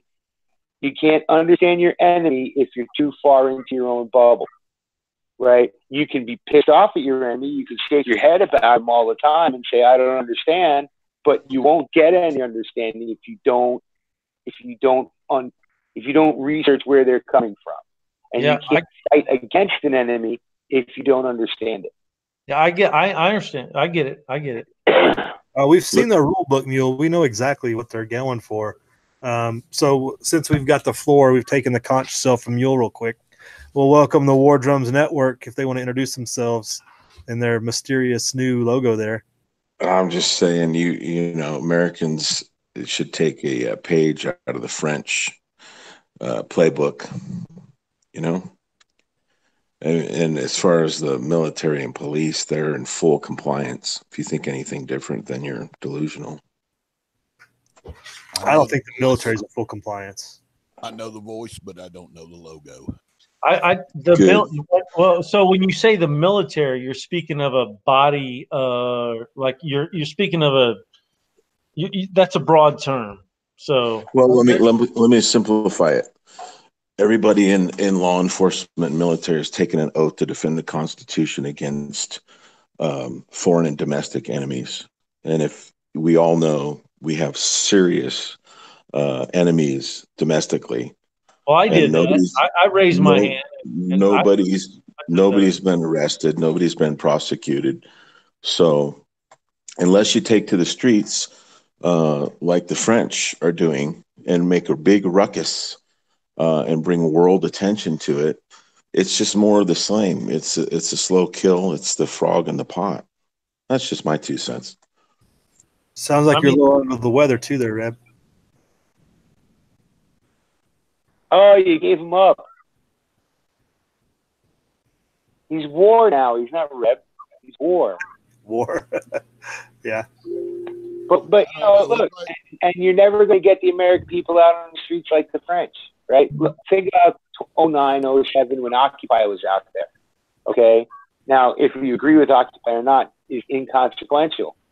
They had almost the same kind of thing, and it got shut down here in America. We're too big of a country, right? It doesn't matter here, right? You're something like that happens here, and it just gets like, okay, whatever. It doesn't matter. It has to have a significant impact, and it's hard to make a significant impact without really getting seriously impactful. Yeah. Commerce and stuff, and shutting down commerce obviously has its own problems. The Tea Party. Let's talk about the fucking Tea Party. Yes, that was an interruption in commerce. It doesn't happen like that anymore. You're talking about the original Tea Party. And you can't do it here, right? The way they can do it in France, right? Because they can shut down all the roads going into Paris, right? But if you shut down all the roads going into fucking D.C., all those people are going to do is going to get up and go to New York for a while, right? And they're still going to eat the fucking steaks, right? And you're not going to get enough American people. We have 350 million people in this country. You'd have to get at least a quarter of that out there on the streets, and that's just not going to happen. Well, that's what I was going to say. It's definitely not going to happen. If we're in an economic time where more people are working, where more people are, they're trying to earn their dollar, they're not going to be out there protesting shit, even if they disagree and would like to. They're going to be worried about hey, I'm saving up for that new whatever. You know, these are all countries that are this fucking big. I mean, America's too fucking big. Yeah, and that's why we're going to balkanize, because we're going to end up being a bunch of smaller ones, right? You're overthinking it though, because you can stand, you can stage a walkout, you can organize, you can do many things to send a message, but we don't have that. We've lost that. We've been watered down through generations. We don't have that anymore. So we reap what we sow. Well, we've produced generations of pussies. Right. And those, I mean, look at the fact that we don't have a draft anymore is one of the perfect examples. The draft, whether you like it or not, put all kinds of people into a diverse situation and put stress on them and taught them how to grow up under stress. Right. Now we have a volunteer army where the only people who are willing to put themselves under stress go to do that. Right. Everybody else gets to kick back and just enjoy the freedoms that these people go and try and preserve, I guess. I don't even know anymore. But we're not a country we're a country of participation trophies. We're not a country of, hey, life's hard. You got to be harder. We're just not those people anymore, or at least not for the most part. Well, these people around here, they're not protesters. They're not going to go down and do a march, but they're not going to comply either. They're not only not going to give up. I mean, I don't know one single person's probably going to give up anything. And I'm not talking about just guns. They're not going to give up their four-wheelers. They're not going to give up their race cars. They're not going to give up their white whiskey. They're not going to give up nothing. And no, but that doesn't matter. Look at Connecticut. Right. Remember the assault weapons ban in Connecticut where everybody had to go register, or New York, right, where they have to go register for everything. Or I'm sure in California, the same thing's going on. People are just not complying. And the government just doesn't give a fuck. The law's on the books. They know most people are not going to comply. They know half the weapons in the United States are going to disappear in the holes. But they're going to stay in those holes for probably the rest of their fucking lives and get forgotten about. My guns are going to go in my coffin with me so my kids can bury them up if they need them. If we aren't already at war before I'm dead, right? But after my kids get old and forget about them, what's going to happen to them? They're going to stay with my fucking cold dead bones. And nobody's going to worry about complying. Their game's so much longer than ours. We worry about the shit that happens in the moment. We worry about the headline that says, that vote that just happens today, right? That AZ's reading going, this doesn't make any sense. It tells us we don't have to comply in this. They don't care. They know you're not going to comply anyway. They just want it on the books. Exactly. They want it on the books for 2 generations from now. They don't want it for our generation or our kids. Yeah, it's a convenience to something at a later date. We got into this discussion on a little bit of a private chat the other night about, listen, if they said tomorrow they was going to confiscate all the fucking guns in America, and they didn't announce it, they just went door to door and confiscating guns. How long do you think it would take for everyone in the whole fucking world to find out they was confiscating every gun in America? Now let's think about it. They didn't announce it. They just started doing it. And how long do you think it would take for every American in the world to fucking know they was confiscating guns? I would think my guess was about 24 fucking hours, and the whole world would know they were confiscating or trying to confiscate every gun in America. Now, physically, how fast do you think they can actually confiscate every fucking gun in America? And think about that. Now, put those two things together and think about it. Well, let me tell you, they're trying it in Cali, right? So the red flag laws started out in Cali, right? It's been going on for a couple of years now. I get. At first, there's a couple of stories, right? People cared. At that first year, there was a couple of stories of bad shit going on. People gave a shit for 5 minutes. 2 years later, it's still happening every day. Bad shit's happening every day. Nobody gets to hear about it no more because the media has squashed it in fucking California, right? It's going to happen everywhere they do red flag law. They're just not going to report it. And the only way you're going to hear about it is by the family, right? So say they come and bang down your door. They come snatch up all your guns. They hook and crook you. The only person that's going to be able to let one of us know, and that's only if she has the phone numbers, the ways of contacting other people, will be your wife or your daughters, right? Because you'll be locked up and you ain't calling nobody, right? You'll be lucky if you get to call a fucking lawyer, right? And I'm pretty sure I can call a lawyer, but yeah, I hear you. You will be able to if you know your sheriff, right? You will be able to if you know the chief of your police. You might not be able to if you don't, right? Okay, so the red flag law. Let's talk about that. So they're hitting somebody every now and then to soften the battlefield. That's kind of where I'm thinking, right? So confiscation gets easier if you just make it happen every so often, and it just happens more often, and all of a sudden you can just go to someone's house and say, yeah, you're a bad guy, we're taking your guns. I mean, that's kind of where we're all thinking this is going, right? Am I right or not?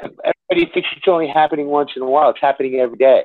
Right, those states, it's flag laws, it's happening every single fucking day, and you're not hearing about it. The only time you will hear about it is when somebody says no, and states stand shooting at cops. Okay, so my point is they're softening the armor on the gun community by taking guns by other means, right? They're going about marginalization. They hit it around the margins. They hit at the fringes until they go to the core. Yeah. So they're proving to themselves that they can collect guns, and then at some point in time, when they need to collect them all, they'll be like, "Oh, we've done this before. Let's just go collect them all." Well, I don't know. The red flag law has got them to the point where they can say, "Oh, we can go take this guy's guns. We can go take this guy's guns. We can go take this guy's guns." But that's going to be a big leap from going, we can take this guy's guns to taking everyone's guns. Now, I know a lot of conspiracy guys will say, oh, bullshit, that's it. That's right there. We're feeding right into it. But there are so many fucking guns in America, and there's so many people that own them that aren't going to give them up, that you got to take the next step. Well, what's the next step? That's my whole question. Like, what's the next step? They don't have to take them all, Pops. And we've talked, just to reiterate some things we've talked about years ago. They only have to take the ones from the people they know are going to use them. Because there's a large portion of people who have them who won't use them in that manner to defend themselves against authorities or the government. Well, I get that, and I'm not really talking about those. So that's who they're going to go after. They're going to go around the margins. It's the whole, well, they came for the gypsies, but I wasn't a gypsy, so I didn't worry about it. It's that same incrementalism, to where they go after the people who they can marginalize, whether they're Black Panther, KKK, white supremacist, whatever label they want to give them, they'll go after them. Militia, 3%, any other domestic terrorist, whatever. They're going to go after them and marginalize the people that they know are the potential threats to them, to the system, and then the rest are comply. The rest are sheep anyway. It doesn't matter. Let me just pose this question to either of you guys on the panel, and I won't single out none of you guys. But if wherever you are right now, let's say they knocked on your door and they came and they said, "We're coming to get all your guns." Would they get all your guns? No, you silly rabbit. And I don't mean would you kill them or shoot back at them. I'm just saying if they came to your house and said, "Give me all your guns," would they get all your guns? That's all I'm asking. No. And you don't even have to answer that. I'll answer it for you. Fuck no, they wouldn't get all your guns. They won't. I have no guns. I'll call myself a soft target. If you want to come get my guns, come get them. I'll give you every fucking gun I got right now. Just come get them all. I mean, I don't need to put up a fight. Why did they need to take the guns? You have all the guns you need right now, and nothing is changed. Nothing's done. They don't need to take no guns. All they need to do is make it so you can't get ammo. You got to get a background check to get ammo, fingerprints. They make it illegal to reload. I mean, the guns are just a paperweight. If you don't know how to use a gun, it means nothing. It's not about the guns. The conversation is skewed. I think it's talk to the people in England or in parts of Europe where they have plenty of guns, but they're all demilitarized so they can never fire again. They have all the AKs you want. They have some we can't have, right? But they just are never going to shoot a bullet ever again, right? So like Red's saying, they're all going to be paperweights. They're going to come to us sideways another way. Tax that ammo 75%. No, but how did they do it over there? No, but how did they do it over there? They didn't go about it like that. They just took all the guns, right? They made it illegal. And like Australia, didn't they just make it all illegal or whatever? I mean, but they didn't get them all. They didn't get them all. What happened there is going to be the same thing that happens here. They'll get X amount. The rest of them will go underground, and people won't use them. And then over time, right? Now you're talking about when they did it in the 90s. You're now a generation in. There's a whole generation of kids who were never around firearms, were taught they were bad in school. Thought they were bad. I'm going to be fucking dead, so it's not going to matter. You know? Hey, I have that's the whole point. Is we're going to be fucking dead, and we need to teach our children. We need to teach the next generations. That's why I do pay attention to what the left says, so I know how to argue against it when I can actually get people to listen. I have a question for the panel. How many guns do they sell every day versus how many guns they confiscate every day? I guarantee you they sell a lot of guns every day, a lot more than they confiscate. What, here in the United States? Yes. I don't know. Guns they confiscate every day versus how many guns are sold every day. Man, they'll never confiscate them all. Sold every if they're day selling 1,000 guns a day and confiscating 100, they'll never catch up. And they're never going to catch up anyway, right? I mean, I didn't know they were confiscating guns. Well, the red flag laws means they confiscate guns, so they are confiscating guns. Red flag laws, he didn't have a permit. Gun buybacks. Dude, that's like 1% of the gun population where they're actually taking guns out of legitimate gun owners, and most of those get back to the owners if they haven't done nothing wrong. I mean, wait. I'm not trying to be on the side of law enforcement here. I realize they like to keep them, but at some point in time, if you have a good enough lawyer, you get your guns back. So. I was saying like brand new gun sales, people going buying brand new guns every day. How many guns are sold every day versus how many are confiscated? I bet the numbers fucking 10,000 probably a day are sold. I mean, for now, but that's why they're not looking to the immediate. They're not looking. Oh, we're gonna have every gun in America by 2022. They're not looking at that. They're not. They're looking at getting these laws into place, and they're looking generationally. People don't understand that. People look now and they say, "Oh, machine guns are illegal in the United States," but they're not. They've only been outlawed from new manufacture as of 1986, right? And that was just a presidential thing that was put in place, right? And yet, machine guns are still legal in the United States. You just have to go through some hoops to get them, right? But most people these days think they're illegal, but they also think that fucking your average AR-15 is a goddamn machine gun. So, but this is a cognitive dissonance. Most fucking people are stupid as fuck. I mean, let's just be honest about that. And there are lemmings who are going to willingly go into. People willingly went into gas chambers, knowing that they were going to die. They willingly went into cattle cars, knowing this shit happens. Yeah. Right. These people are willingly decrying firearms, right, and calling for the confiscation of firearms, while at the same time saying our government are brutal dictator Nazis who shouldn't be trusted, but we should trust them enough to give up all our guns. You're not going to be able to reason with a lot of these people, and the older they get, the harder they get into that tribe. You're right. And they're working generationally. Yep. Every generation they know to chip away at. What blows my mind is how it matters to them. Like, okay, you're going to be dead too, and I'm going to be fucking dead, and you believe one thing and I believe another. So why the fuck does it matter? It's like they feel so strongly about disarming America that they're willing to do shit that they're going to be fucking dead and it won't matter. You know what I mean? That's crazy. Well, that's the way the communist teachings teach, right? They teach the people to go up, you know, look, we need the intellectuals to fight for us to get communism. And then what's the first thing that happens once communism is in place? They kill all the goddamn intellectuals. And Yeah, the ends justify the means, right? Yep. yeah. Useful So, idiots. you know, I mean, Useful idiots. and they're using them today. You know, think about it. Think about this. In the 1950s, 60s, and all times before then, there would be gun safety in school, in grade school. You know, we're talking about between the ages of, you know, fucking 6 and 12. You, one time or another, went through some kind of firearms safety, especially if you're male. You went through a firearms safety course in the public education system in the United States. Not anymore. No, not anymore. Not anymore. And now they teach kids to be afraid of guns.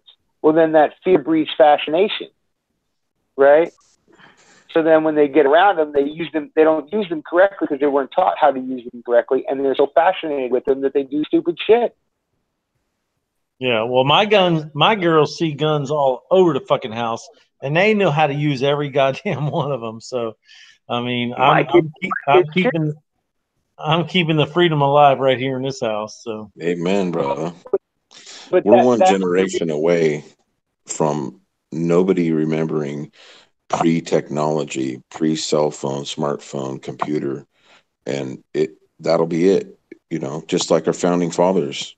You know, all those things that our great grandmothers knew, it's all lost. The Indians, all that stuff is going to the wayside. It's all about robots and technology, and we're one generation away from. They want to be like guns. Why did they need guns? You know, it's absurd. okay, so let's change the subject. So let's just say we all just sat back and didn't do nothing. Where does this end up in 2 generations? That's what we're doing now. That's where we are. We have you know, people who are totally mentally unstable ruling over us from the top down. You just completely mentally ill.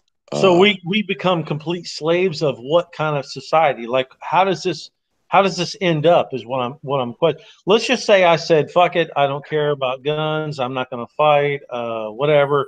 Let's just see what happens. Where does this whole thing end up?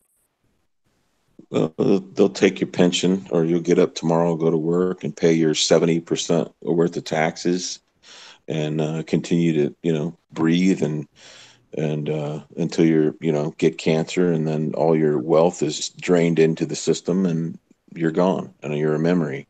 No, I mean ultimately, like way beyond that, like way Big beyond picture. that.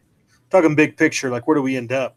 Yeah, Obviously, I mean, Where we are. Well, we end up in a separated Balkan state type of country. If you're talking about the United States of America, breaks up, and we end up in free and then communist type or socialistic type states. You know, the West Coast is a loss, right? You're done. That's the good scenario, Mule. You haven't even went through the bad scenario. The best scenario was I saw someone's play on this where this super elitism.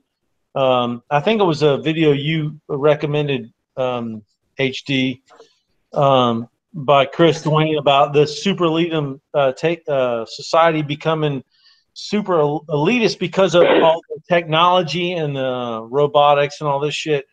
And if that's where it ends up, I mean, I'm cool with that. I would rather have that super elitism, like, have their own little, like, part of the world and control it and everything. And I'd rather be like over here, like in like gangland and fucking like what do you call it? Like Max Escape from New York or Mad Max or something. Yeah, Mad Max. Hey, kind of. here's the problem. Listen, I would rather let them have their super elitism shit, and I'd just rather live, you know, off the land somewhere off here. But I don't know if that's it. Does it just go to those extremes, or does it come to an end where we fucking kill each other? Here's the problem: is if it would be beautiful if you could let the elites go be the elites and leave the rest of us alone, right?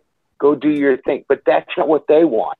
The elites feel that they know better than all of us all of us plebes, all of us peasants, all of us serfs, right? They know better. They are the elites. That they are better than us. You hear them announce it all the time. That's just by thought. They are better than us. If you think anything Trump said is good, I'm better than you, right? So they think they're better than you, and they know what is best for you. We're just the eaters that supply them with their needs and get them what they ultimately go for. And once they replace the workers with robotics, that's the whole nother level of question if we get that far down the road, because robotics replacing workers is not like – that's like tomorrow in the big picture. In the next 10 years, like 10 years ago, that's already happened. I mean, 10 years now, there'll be so many jobs gone because of robots. Chinese robotics. The Chinese robotics. Yeah. Well, no, that's called that's like liquidating the wage, but robotics is real.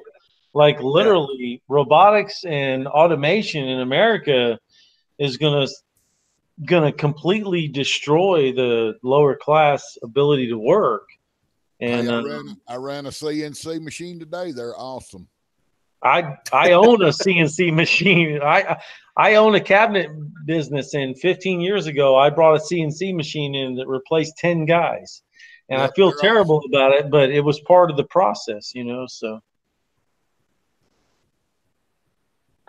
Yeah, so, you know, who knows what happens? What happens is those in the bottom tier, right, which are going to include the middle class, well, they're going to find ultimate solutions, final solutions. I don't know, you know, the elites usually get around to that shit. To think Nazism is the only ones that came around to that, let's wipe out half our population because we really don't need these extra eaters anymore. Talk to the Russians, talk to the Chinese, you know, talk to Cambodia, talk to Laos. I mean, I can go down the country, talk to Venezuela right now, right? They're starving out half their population while their elites eat fucking steak, you know? Smuggled in from what if technology and robotics really did take over the workforce? Would we have a responsibility as developers? Let's pretend that I was like a multi-trillion-dollar owner of development of technology, and I could make anything I want through robotics. Because of that, and this probably leads into socialism a little bit, so bear with me. Because of my extreme ability to produce something out of thin air, would I have a responsibility to provide for the people that owned the country, like the citizens? Would I have a responsibility? I mean, really, think about it. Yes, everything belongs to the state. Yes, they come in and see what they need, and they give you your allocation out of $320 million. This is how much. And that's what that universal basic income is all about, right? The ultimate welfare, right? So we'll take care of you. We'll give you this oil and green. Don't worry about it. Don't ask me what's in it. You know, you have two cows. We'll take care of you. Cradle to grave at the bottom. No problem. They already tested that. That's called our current welfare system. They'll just so at what capacity? Like, do we get a decent life? Get a shitty life? No, it's going to be a shitty life until they start making the robot Terminators, right? Which DARPA's already fucking, you know, DARPA and fucking Boston fucking mechanics and all these other places are already figuring out. And then they ain't got to worry about cops confiscating guns. They don't give a shit about guns at that point anyway. You go send 100 robots to clean out a fuck and just kill everybody. They're all just so there's no conscience. The robotic cops police us into doing what we're supposed to do to provide for a state of elitists that have got robotics, and we're living in serfdom basically to provide for that, or we get killed. That's basically the bottom line, right?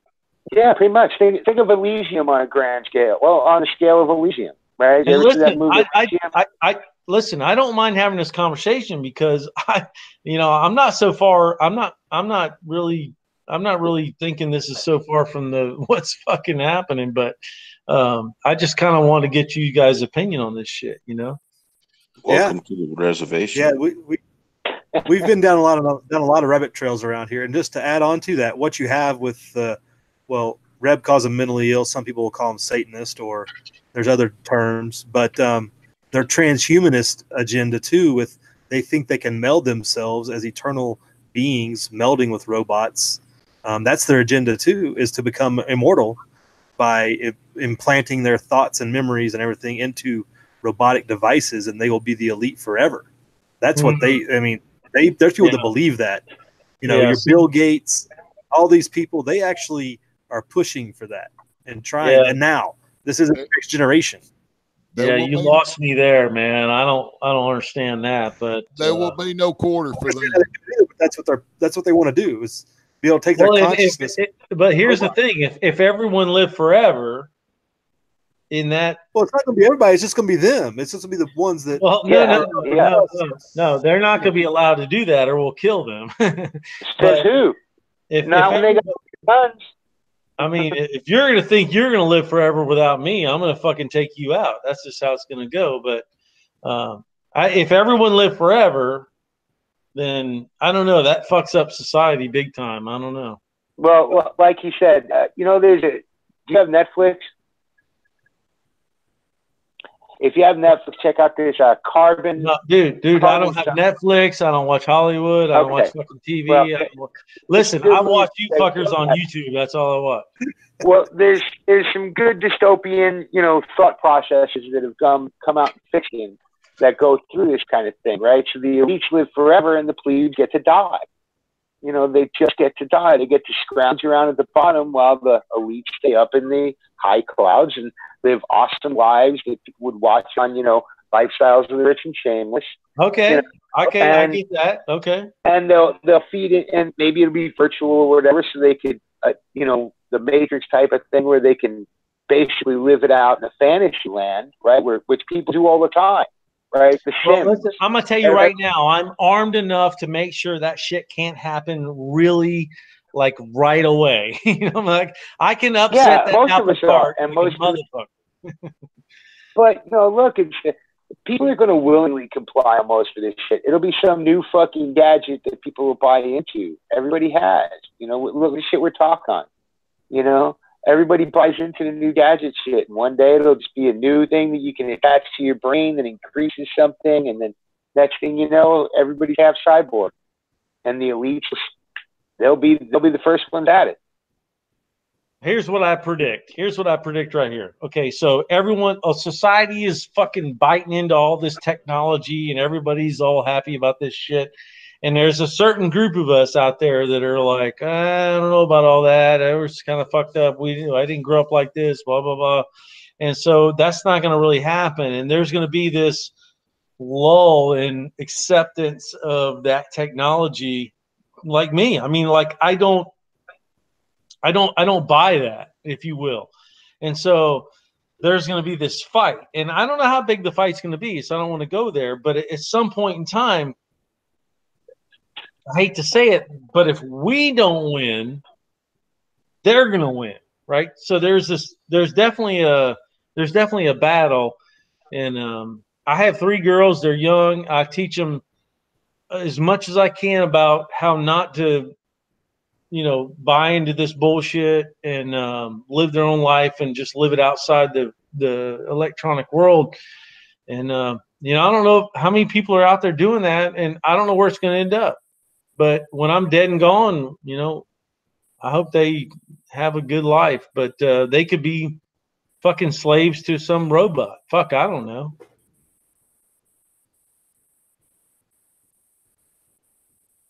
How would that end up?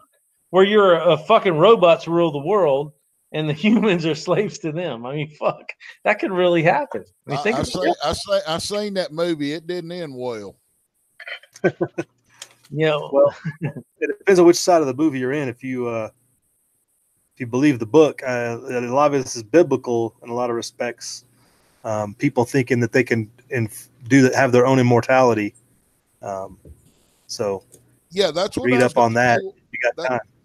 That's what I was going to say a while ago. That kind of puts a little hitch in the get along in the story of Christianity. People living forever in the body of a,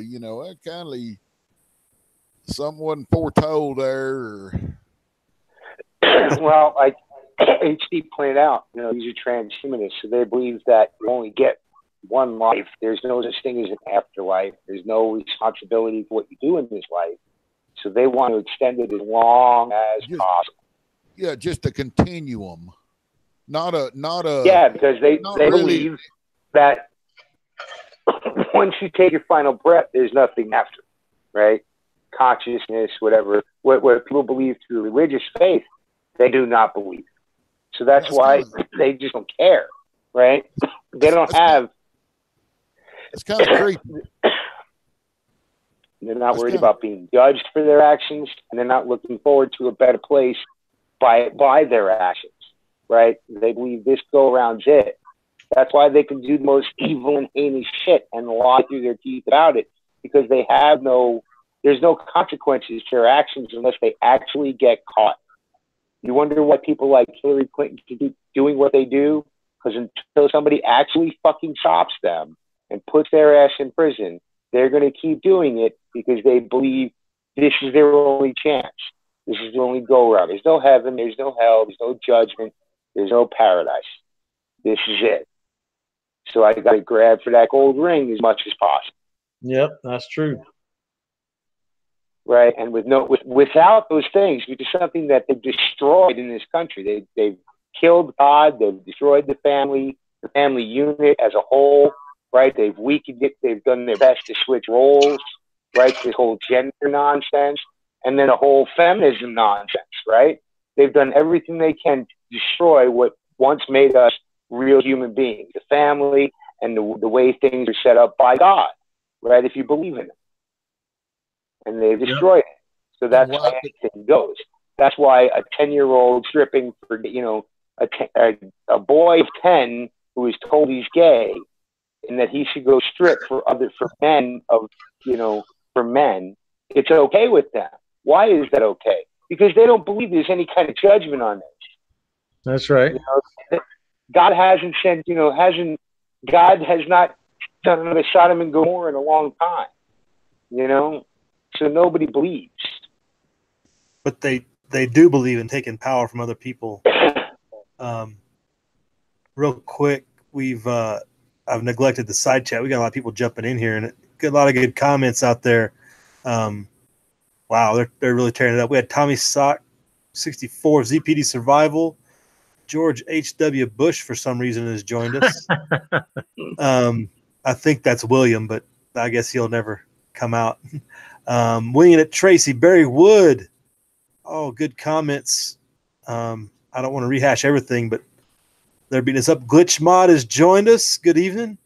I'm not sure what anti-Jew you're talking about. I don't think we've said anything about the Jews. I don't know where you got that from. But yeah, it's Pop's Quest. We got celebrities in here now. We're doing good. Bobby Solar Homestead. What's going on, Bobby? How you doing this evening? Oh, it's morning time. Bobby's a celebrity. Yeah, right. Thanks for checking in. And we have gone full circle on this chat, I think, with where we started from where we end up. As usual, we cover it all in some way or form. We definitely don't stay on topic, which is good. It makes it interesting. So thanks, Femule, for leading that. Yeah. Sorry. It seems to happen a few times I stop in anymore.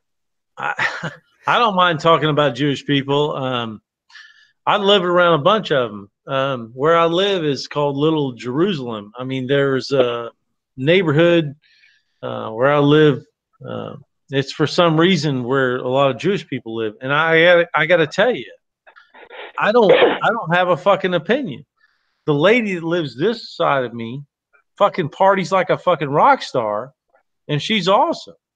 And then the lady over here fucking hates my guts, which that's common American, right? Like I don't live my life like she wants me to, so she fucking hates me, and so I hate her back. But everyone in the fucking neighborhood, they're just good people. I walk up and fucking down the street, and we talk to each other, and it's good. I mean, so I live amongst a bunch of Jewish people. For some reason, found my way to this fucking house, and they're just like anybody else. I don't know what to tell you.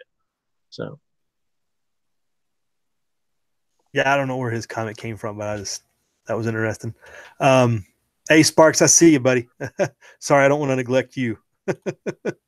Hope you're staying dry over there in your temporary shelter lodging as you might have. Buddy Sparks is survival man now, buddy. His plan was tested and guaranteed. He actually had to run his bug out plan, and it looked to me like it was pretty good. Yeah, bug out plan is awesome, man. My bug out plan, I've had to execute it many times. We get hurricanes. I live on the coast, man. And if you want to be good at bugging out, live on the fucking coast and see a hurricane coming, you will fucking be a best bug out motherfucker on planet. Because I've had to bug out at least 5 or 6 times in the last 10 years. Yeah. It doesn't bother me anymore to know I have to leave. You know what I mean? So I got a place to go. Hell, I got 5 or 6 places to go. I got friends over here. I got friends over there. I got friends over there. I got the farm I can go to. I got the shop I can go to. I mean, I got 15 bug out plans, you know. But if you've never bugged out, you better think a lot about it, because to someone that's bugged out a lot, to someone who's never bugged out, you better fucking have your shit together, because it's a rude awakening when you got to leave your house and leave all your shit behind. It's not fun. And that was some redundancy too. It's like I only got one spare, but it's slick and it ain't got no air in it, but I got a can of fix it flat. That's yeah.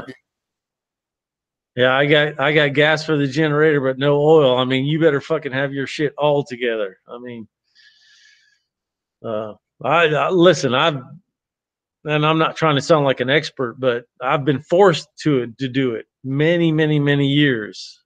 I mean, 30. Hell, I was in the National Guard when Hugo came through. I mean, I was executing martial law on these fucking people here, and I didn't like to do it. But I got a big sense about what that was all about, and I had to bug out many times after that. So I've been on both sides of the equation, you know. So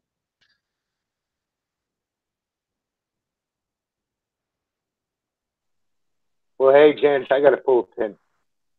So I'm going to bid you all good night. Thanks, AT, for sending the link. Hey, thanks for coming in, Mule. Good stuff. Thanks for taking the trend. Good to see you, brother. Good to see you too, Pops. I'll try and come in another time or two. It's just life's been pretty busy.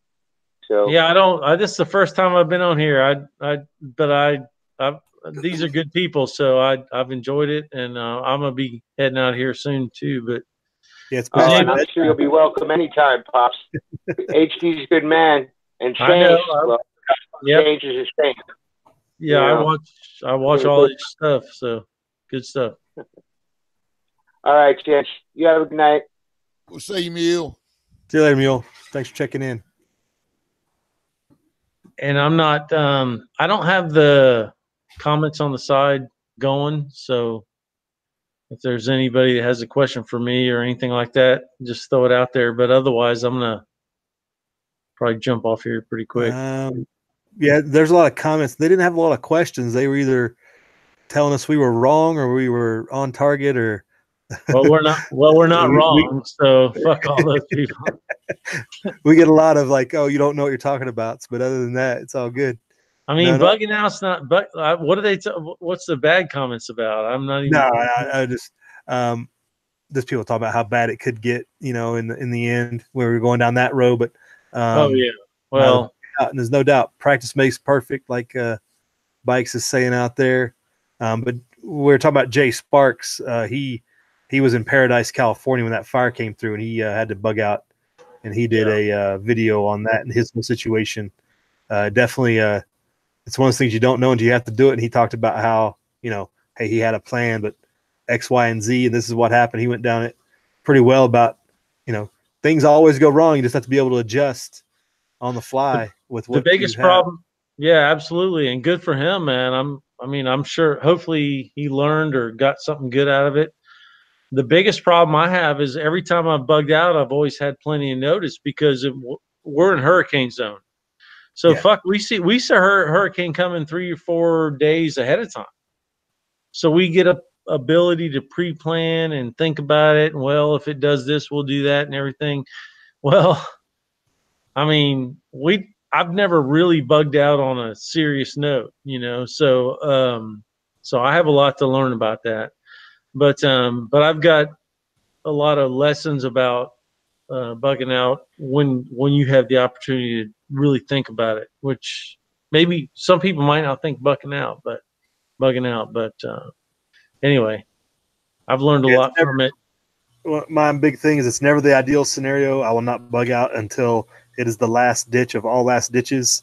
If I have the Chinese falling from the sky or nuclear fallout is about the only time for me where I live. I mean, for my situation, that's about Yeah. it.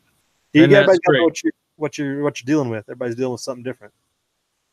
Yep, absolutely. And where I live, I put myself in a position where I have to bug out a lot. So, but anyway, I'm gonna head out of here. I gotta go to sleep. It's fucking Yeah. 1:30 where I live. Yeah, have a good morning. Yeah, it's a good morning already. I don't have to wake up early to go to work. It's a good morning. There you go. Yeah, we're we're having a special family time for the next couple days, so it'll be good. But you guys enjoyed the chat, and I'll jump on here when I can, and y'all be good. All right, have a good Awesome. one. Thanks, Pops. Yeah. Good night. Enjoyed it. Y'all be good. Bye. Later. Well, Saints, how do you follow that up? Man, I don't know. That right there, that thing went all the way around out left field there. Hey, we solved we solved where all the problems are, right? So what do we great. do? We know where we're going. How do we stop from going where we're going? Yeah, Because we don't want to go there, right? Wow. Yeah, that's man, it went from one extreme to another. I didn't even get my my disclaimer in that I'm not a combatant. I'm only here in the advisory role. But I get it in before it's over with. There we go. Right. I don't know. It's pretty crazy around here, though, dude. Everything's like nobody's really, but you know, I'm off the beaten path. So there's no excitement around here. Hallelujah. Well, there wouldn't be no excitement around me except for these stupid lawyers trying to push their gun control. Because, I mean, really, where I'm at, and you know, in most of rural Nevada, it's like it is where you are. You know, it's not anything. There's not a lot of excitement anytime. No, that's it. Just people that's going to work, come home, eat dinner, and do their thing. And yeah, Bike says we need to get back to the commie annex going on here in Nevada. And he asked the question way back about what Governor Sleestack was going to do about Article 1, Section 11 of the Nevada Constitution, which says specifically, right to keep and bear arms, civil power supreme. Every citizen has the right to keep and bear arms for security and defense, for lawful hunting and recreational use, and for other lawful purposes. The military shall be subordinate to the civil power. No standing army shall be maintained by the state in time of peace, and in time of war, no appropriation for a standing army shall be for longer than a time of 2 years. So I think, as they always do, Bikes, they'll say it's for your safety. man, they about wore that one out. They're going to have to come up with some other reason, because for our safety and security, I mean, they blew it by listening to everybody's phone calls for your safety and then leaving the border wide open, not for your safety. Right. It says there every citizen has the right to keep and bear arms, but they say they deny you that right if you become a felon. You don't rate rights, apparently, to defend yourself at that point. So they've already got that going, and they're just going to say this falls in line with that is what they're going to say. They're going to say this isn't an infringement of that. I'm sure some lawyers already figured that out. You know how that goes. The governor, they're not even going to be able to challenge it on those grounds, I don't think. But But the other holes in this bill that we've talked about early on in the chat, before we went down the robotics and transhumanism, which was good discussion. It was good, but yeah, I think they'll throw it out because it's a. I think they'll throw it out because it's a non. It's going to be like a tax because for you to transfer, it's going to cost you money. So I think they'll probably attack it as some kind of a tax because people having to pay to do commerce to a third party. Even though it says in the law that the licensed dealer may charge a reasonable fee, even though it makes it lawful by doing that. Yeah, I think that may be where they get them because you're being taxed for a regular commerce between people. Yeah, but if they're going to say it's just like any other gun transfer, gun purchase. Why should private sellers? I mean, I guess the question is, how can you subject private sellers to the same rules as people who do it for business? And that's the only. So it's under equal protection, I guess, is what it'd fall under. You're not equally protecting everybody under the law. You're making exceptions to private sellers in this case. Something like that, maybe.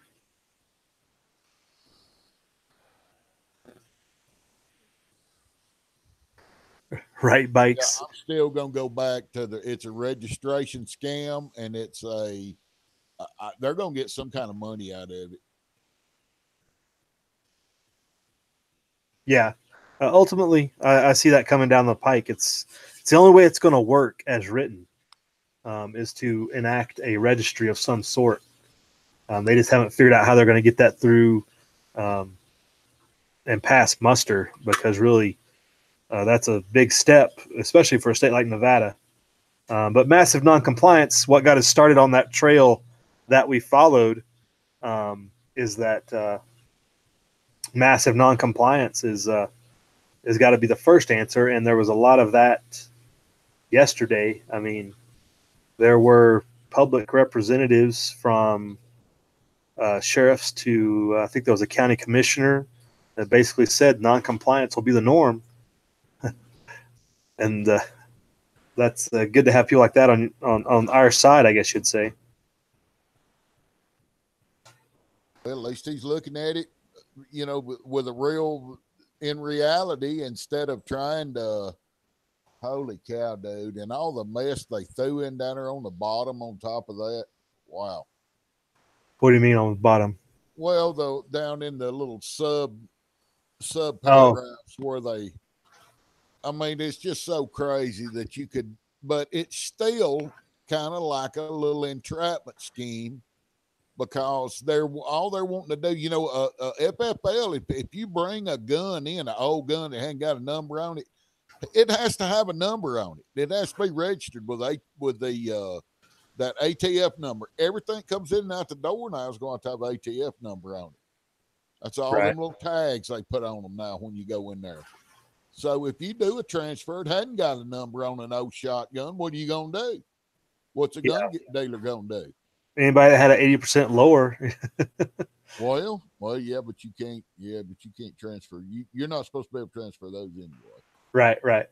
But if you're loaning it, would it matter if you're loaning it to the guy? Because there was a clause in the bottom about loaning a gun to somebody that feared for their life. As long as they fear for their life and imminent danger, I feel an imminent danger from my government on an hourly basis. So, man, as the clock ticks, I'm telling you. It's just very, like you said, there's so many things built in on the underside of this thing that make it easy to shoot holes into it, I guess you would say. But it's just an entrapment because people aren't going to know the nuance and think they fall under it and are protected, and they're not covered. And then all of a sudden, oh, wait, no, you're pinched because you broke the law. You violated it in this manner. And our judgment says that you are not a covered person because we say so. It leaves that vaguity in there for local DAs or whatever to go after people on it.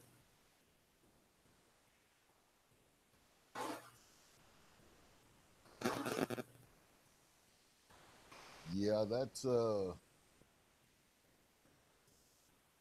tough one there to deal with when you got Yeah, and they run it through fast too. Yeah, that's the big tell is that they're just ramming it. And again, I expect the governor to sign it tomorrow afternoon. I mean, 4 days for a law to get through any legislature in America now is like minor miracle, you know? So they definitely had their ducks in a row. And they're definitely not pass and go or stopping to collect $200. Well, what's next? What are they going to do next? If they ran that one through in 6, 8, 10, 12 days, 2 weeks, 3 weeks, what are they going to do next? Yeah. Right. And the thing is, it's not even, it doesn't go into effect until January of 2020. So why the rush when it can't even go into effect until next year? Like, why can't you sit here and write the bill to make it worth anything? Why is there no amendments offered? Because they know it'll get just clobbered. As more people read it, the more people look at it, the more it's a joke, So they want to get it out there and make it, and they'll just have it. They can say they did something, make themselves feel better because they promised it, and then from there on out, they'll just see how many people they can catch. How many bees they can catch with the honey. So maybe it's more political than it is anti-gun or what? No, it's definitely. Well, it's both. It's definitely, it's a whole. It's all backed by Bloomberg. But yeah. And in the side chat, we got Common Man has joined us. Good evening. Bike says, "How is within commerce? Everyone is commerce." But there is no commerce clause in the Nevada Constitution, Bikes. This doesn't fall under that jurisdiction. Commerce laws are federal. So this doesn't really fall under that scope. ZPD's checked out on us. Have a good evening, ZPD.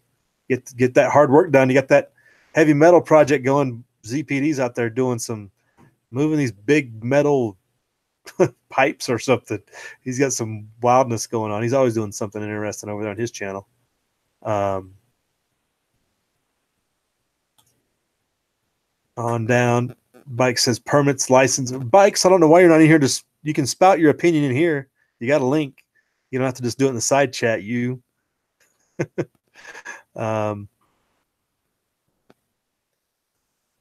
Bobby says if it goes against the Constitution, is not law, right? Yes, sir. But nobody follows that anymore. All they know is that some judge 200 years ago said that this was okay, and then that judgment begat another ill judgment, and basically the judges just make up whatever they want, and then all the lawyers conspire together, and what Bikes would call the barratry. So gotta get the word barratry in here at least once to appease Bikes in his agenda. But it's just all this big conspiracy essentially, and you can't even say it's not it's all law conspire together to enforce it upon the people unjustly against the Constitution. But the people put up with it, and we stood for it, and we've went so long not understanding that. Generations. This is not new. This is generations old that the people that were just trying to live their lives, 100 years ago plus, didn't know better and didn't look into it and didn't worry about it because it didn't affect them. And then when it got to the point to where the system could build enough of a system around it to affect them, it was too late to do anything about it. But then came the Federal Reserve. I knew we could drag him in here with that. Yes. There is the human practical application in the room. Damn. I can't just sit out there and spout my opinion. Well, I get tired of fucking writing or typing. My bad. Right? It's a lot harder to type, man. Excellent panel tonight there, gentlemen. Oh, that was awesome for Pops to come in. That was awesome. He had a few. That counter was holding him up. Come on, tell the truth. He had some good stuff to bring out. I was glad he's a gun guy, so it was good to get his perspective. But, going back to where we got, one of the points we made is like, there's nowhere to run to. There is no more voting with your feet. Those days are over. Long gone. You are where you are, and if You don't stand and fight, you're just going to die somewhere else in just as bad position 20, 30 years from now. Because if I move to Wyoming now, what good's it going to do? You know, if I go to South Dakota or anywhere else, what good's it going to do? We're just giving up. That's we're great. giving up time. You're just extending the inevitable, really. Yeah, if you don't stand and resist now, stand and do not comply or whatever, it is what it is. Yeah, I'm still curious as to how that Goomba mob piece of shit is going to go ahead and skirt his way around the Nevada Constitution. I mean the proceedings that need to take place to amend that is going to be interesting. You mean after it's in place? Mm-hmm. Yep. Oh, it's funny. It mentions that. Let me bring you up to the beginning of the bill. It's funny how it's worded. Mm-hmm. It's the most odd wording I've ever seen. Is it the beginning or the end? Hold on, let me check. FYI, the rush to get it done now is so that they can get the lawyers to craft out and hammer out all the language so that they can put it within the statutes. Once they're within the statutes, you're not going to know their names. They're going to have their other statutes that marry up with that statute. That's why they want to get it done now, and that way it'll delay its effect. That's how they usually work anyways. Well, they got to put the regulations in within the different policies within like DPS and stuff like that. Which this is going to be put on sheriffs. It's funny that one of the questions on the bill is local impact. It says no local impact. Well, actually, it does. That's a huge impact on sheriffs. But they just skipped over that. But here on this page here, do I need to zoom this in? Where did you? What site did you pull that off of? This is off of legislative site.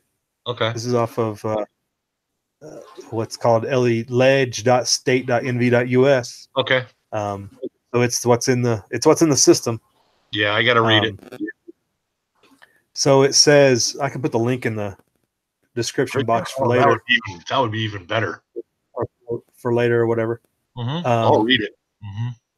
So it says, pursuant to the Nevada Constitution, an initiative petition approved the Background Check Act, that's what was passed in 2016, is not subject to legislative amendment or appeal until after November 22nd, 2019. So that's when it's a subject to amendment. To date, the Background Check Act has not been implemented because the Attorney General issued an opinion that a licensed firearms dealer cannot contact the National Criminal Background Check System directly, as the act requires, before the sale or transfer of a firearm that is being sold or transferred by a private party. Therefore, Section 9 of this bill repeals all of the provisions of the Background Check Act, that's what was passed in 2016, and it reenacts the provisions without the requirement to make the direct contact. So they take out the requirement to contact the NICS system, which is the only background check system that really that firearms dealers deal with. Right? Well, so we didn't even address this yet. We didn't even get into this part yet. What's funny is they just described their own fraud right there. They're going on a bill that was based, right, on certain terms, and they're just going to go ahead and negate it, yet leave it in, and then basically this is a revision of that, right? So it's actually fraud. You can't say, we passed this law, the provisions of 2016. What was it? That background check provision there, and like you just pointed out in that language right there, they're just going to go ahead and scrap that, add in another piece of language, and push it through. But yet it wasn't. You get what I'm saying? It exposes their fraud. Right. You know what I'm saying? But here they're saying they're going to repeal all the provisions to use the NICS system. Mm-hmm. And yesterday they were asking DPS about what they had, and their stuff doesn't talk to NICS. They even said it in testimony. Right. Which was bizarre to me, but anyway. They're different systems maintained separately. They don't talk, everything, which was just hilarious. Not that I necessarily believe it either, though. Well, it's human input. That's what they're really talking about. It's human input. But Section 10 of this bill makes the provisions effective January 2nd of 2020, which is after the date on which the Background Check Act may be amended or repealed. I don't know. That's semantics in some ways. It's like just covering their backside, I guess. CYA. But yeah, they're rushing this through a bill that goes into effect in January. Like, obviously, there's a lot of politics behind it to make people feel good. So that's part of the agenda. But they also know if they don't rush it through, it's just going to get shredded. Because the more you look at it, the more you're like, what a joke. And it doesn't take that long to read, though. It's not like anybody on that committee couldn't go, okay, yeah, this doesn't make any sense. We shouldn't pass this. This needs a lot of amending to even make it functional in a lawful sense, at least, if nothing else. If you're looking at this in any form of, we need to, make sure people have the right tools to enforce this, like totally missing anything like that. Right. They're claiming no amendments right now. What they're putting forth is their basically, like I said, their rough draft, because they're going to have to get a bunch of lawyers together to craft the language to put it all together to finalize it in order to go ahead and put it within a statute. You know what I'm saying? If you go to Nevada's statute or revised statute page and you read a lot of these statutes, some of them are at length, and then some of them are not at length, but they include other statutes that go along within that statute, within another statute on another statute. If you understand how to read these statutes. So, yeah, because things tie together. Things refer to terms. Things refer to terms in other sections, depending on what's superior and whatever. Right. Yeah. Unfortunately, I have a little bit of understanding of that, good or bad. I'll tell you what, it's mind-boggling sometimes. But yeah, I liked me and Bikes. I don't know if you were here when we were talking with Saints. We mentioned that people that are excluded from this is you could transfer your firearm from people. It says the sale or transfer of firearm between immediate family members, for which the purpose of this section means spouses, domestic partners, any of the following relations, whether of whole or half blood or adoption or step relation. That's like everybody in Nevada. We all know everybody. Yeah, it's like that'd be like saying my best friend Chris, whom I've known 27 years. Derek, my son, refers to him as Uncle Chris. He's not really his uncle, but hey, kind of like that. But it goes into parents, children, siblings, grandparents, grandchildren, aunts, uncles, nieces, and nephews is how it defines those. But even crazier is, me and Bikes, me and Saints were talking about really how they're going to prove that it's not yours. If you get a firearm from somebody, how can they prove that it was unlawfully transferred? It was your firearm. Make them prove otherwise. Well, as things are now, they can't. But they're gonna do that next. Trust me, that's coming. Well, they're gonna, that's gonna be a bigger fight. The registration for the last 40 years, and then they went ahead and repealed it. Was only one county in the state, and that was Clark County, and it was for the purposes of the mafia, directed towards them. And then in 40 years, it grew into this monstrosity of everybody needed to register that is a resident within Clark County. And then they went ahead and got rid of that, and we're going to see that come back. But it's going to be statewide because they already beta tested it. So that's what they'll be doing. Yeah, that probably will get a lot of non-compliance too. But that's going to happen. It's going to have to. That they got to have a registry to enforce this. Correct. Which is the agenda. And they mentioned that in the testimony yesterday. Many people in opposition said, this is obviously a registration scheme because you can't do this without a registration. Right. So bring it. But there's also a flip side. There's also a flip side to this, HDP, and that is they don't really care about the chaos and confusion in human practical application. They'll clog up the courts. People will get arrested. It won't matter if they're innocent or guilty. It won't matter. They're just going to go ahead and still collect all their money and fines and everything else while they're actually proceeding and going ahead with these things until they actually make it legal. I didn't say lawful. I said legal. So, yeah, I mean, it's no different than what they did with the Smith-Mundt Act. It's unlawful, illegal for propaganda, but 70 years later, they finally made it legal. Even though they were practicing it all those years and unlawful, they went ahead and made it legal. You see, it's the same thing. So Yeah. it's just what they call policy. They'll make it a policy, and then they'll end up legalizing said policy and make it into law. So what they call law, anyway. Right. So that's how that process works. So we can all just stand together in non-compliance, go down together, I guess. Or it'll be like I said the other night, it'll be me, you, Reb, and Tony all in jail, and everybody else will be scot-free. Oh, I won't be in jail, buddy. I won't be in jail. No, not this kid. No. Nope. Right. Nope. Well, Vegas, isn't Vegas a sanctuary city? I don't know for whom, but if that's the claim, yeah, I guess. Yeah, I think somebody said it was, I pay attention to all that. I pay attention to all that. Well, you got 5 million more coming that way. You got 5 million new voters coming this way. All I got to do is figure out how to walk around the end of that wall where it stops. And right. All I can do is just play peekaboo. Yeah, they're here. You've been outvoted or whatever the name of the your vote don't count or something to that effect. Yeah. It gets canceled out. I get the whole sanctuary cities and the memes, and I get all that, but like I said, in real life, that really doesn't apply.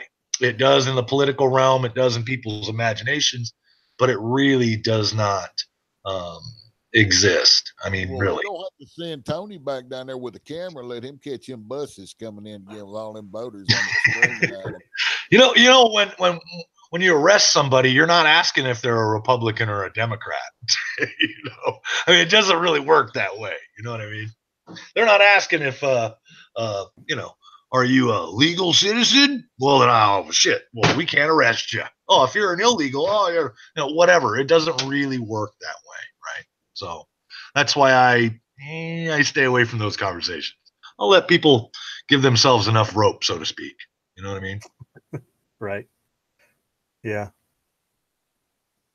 Yeah, that was the kind of the title of the chat was when I started off, I was giving the shout out to Midwest Prepper and how he ends all his videos with "You're not wrong, you're just outvoted," and we've fallen victim to direct democracy and as we didn't heed the warnings of the founders and others all the way back to the Greeks, who warned that direct democracy was the ruling of the mob, and you lose your rights that way, and that's what we're falling ill to. Basically, people are falling ill to their imaginations, because really that's what law is.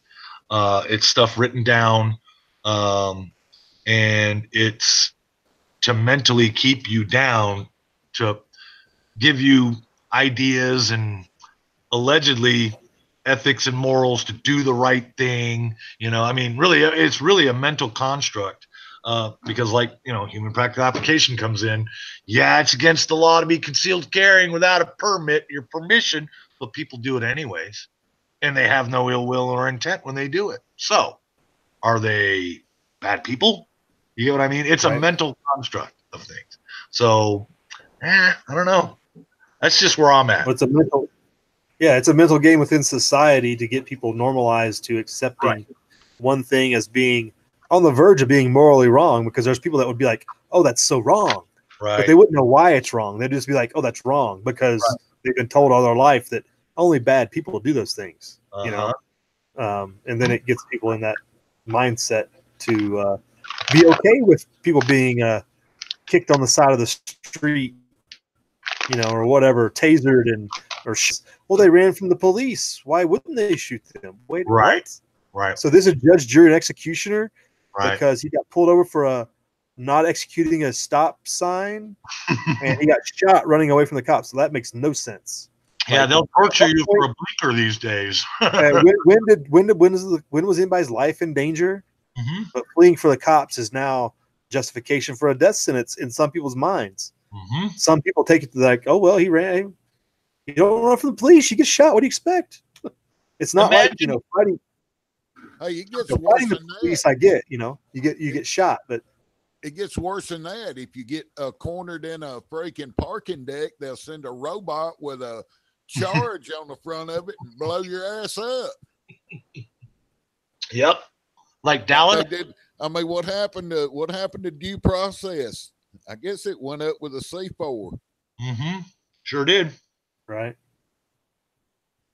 Yep. I mean, come on. You guys have known me for some years now. I don't do the political memes and I don't. You guys know I stay away from that stuff. There's a reason why. Everybody's life experience is valuable, in my view. Always has been, always will be. If somebody's telling me something makes sense and it could be applied, then yeah, you should believe it. But when you hear things that just are not practical in your mind, that's where I just shut it off. I cannot go, the Democrats. Yeah, okay, the Democrats, I get it. But where are the Republicans? Where are the arrests? Where are these constitutional 8th Amendment motherfuckers, 6th Amendment motherfuckers, 4th Amendment no, everybody's about the 2A. So I stay away from that. That's just me, So I just don't involve myself like that. It's not true. I've been waiting on the arrest myself. There ain't gonna be no arrest. There's gonna be no Nuremberg trials. There's not gonna be anything in the. No, I was promised Hillary would be in a prison. I was promised it. Yeah, it was gonna be televised like OJ, right? Oh man. Now, if anything, you'll get a cartoon drawing, right? Like every high-profile case, so they'll give you a cartoon drawing and a reporting of some cunt standing outside of a courtroom telling you what hearsay was that she heard in the courtroom, and you're never going to hear it. You're never going to see him on video. Not like Casey Anthony, not like OJ, not like Trayvon. They're just not going to do it. The bombing subject, that Joe Card, Tsarnaev kid, right, in Boston. All you got was cartoon. You never even heard the kid even pronounce his name in a courtroom. The same I don't know. CNN got Roger Stone. They let them have CNN live out there an hour early, set the camera up before they. That's what I'm talking about. They're all a part of the show, man. That's theater, right? That's special. Yeah, it's all theater, but at the same time, yeah, they really are doing things to him, but he's controlled, just like the rest of them. I mean, they'll feed on their own to make an agenda. And you're never going to do a jailhouse interview with Stone. It's just not going to happen. No, Santilli's getting one. You didn't hear? Oh, really? Santilli. Well, actually, I guess Stone's not in jail right now. No, he's out. His booking was a walkthrough, if you guys know what that is. Santilli's got him. Well, that's what begs the question. Why did it take a SWAT team when they could have just asked him to come in here? It doesn't. They could pick him up anytime they fucking want, whenever he's out and about. These SWAT teams are to get people in the idea and acclimated to the need for their use, right? They got to lie about it. But in the real world, human practical application, you pull a fucking car stop on a dude that's wanted. You know what I mean? If you're under surveillance and they know they're going to raid within 40, it's usually a 72-hour surveillance op right before they raid, usually. They already have all your movements down pat. They don't need to raid you. They just do it. You get it? Right. Yeah. Oh, yeah. Especially somebody like that. I mean, obviously, there's situations where, they could, I guess you could say, need it. But somebody like Roger Stone does not need a SWAT team. And like you said, he was a walk-through booking. So they walk him in there, they book him. The judge lets him out on bail because it's automatic almost. His lawyer's already got it lined up. Like, there was no reason. And what they say at Operation costs $200,000 to get the boats out there and everything else in the air, helicopter in the air with a searchlight. 200,000. Oh, it's about $100,000 somewhere in there just to get it started, just to throw it together, right? But the actual op itself is probably right around $250,000. Mm-hmm. I mean, think about it. It's a lot of moving parts. South Florida, right? Right. It's nothing. No. Yeah. Using your money against you, the taxpayer. That's why you're a commercial entity. You are a taxpayer. So Oh my God. Oh well. Once your eyes are open, you can't unknow, can't unsee, cannot unexperience your past, even though it follows you, and you do everything you can, like a guy like me, and now my brother, and you know what I mean, and everybody else you know that stepped away. All they want to do is go, fuck. It's like watching a horror movie that's coming true. You know what I mean? And you cannot. You just want to step back and go, fuck, dude. You know, Let me out of this. let me I want out. to get off this ride. It's insane. You know, it really is. Somebody left the gate open, and now they're running the asylum. You're right. Mm-hmm. It seems that way. Just like Christmas gets bigger and better every year. Yeah, but except you don't want the present. You want to give it back. You know what I mean? More like that doctor's visit after 40 every year because they're a little worse. If you get, yeah, you're going to get air blown up your ass. You're not really enjoying it, but you're paying for it. It's worse and worse every. Yeah, you're paying for it anyway too, right? You're going to pay one way or another. Or go get Memes and the fancy little memes out there, and everybody's little freaking trendy little look at my vest and look at my fucking look at my guns and all the EDCs. Yeah, you are honey potting. You are being honey potted and goaded into doing these things. This is why I don't do EDC videos. This is why I don't show you all my gear. I'm not. I mean, I get it. There's people like you guys. You want to help people out, right? By going, hey, you should have this. You should have that. But when it's just doing it just to be trendy, which I see in a lot, I'm not saying you guys, I'm saying others that I've seen, and I'm going, man, they're just doing this to be trendy. Well, good. The NSA loves you. I mean, the FBI, they love you. I mean, they're watching. They're going to come and take them. Yep. You can say, come and take it all you want. And here they come. It's just going to take, the old saying, it can't happen to me. It happens to other people kind of thing. And until things start happening to you, that's when you're going to realize that, oh shit, and your butthole will pucker, and it's a litmus test at the same time. Right. So there, I purged. Now I'm done. Go ahead. I'm sorry. Right. No, I'm tracking. Yeah. Mm-hmm. Yeah. Those tracks aren't that old either. Yep. Yeah. It's all good till it ain't good, is all I can say. Right. Exactly. And situation dictates.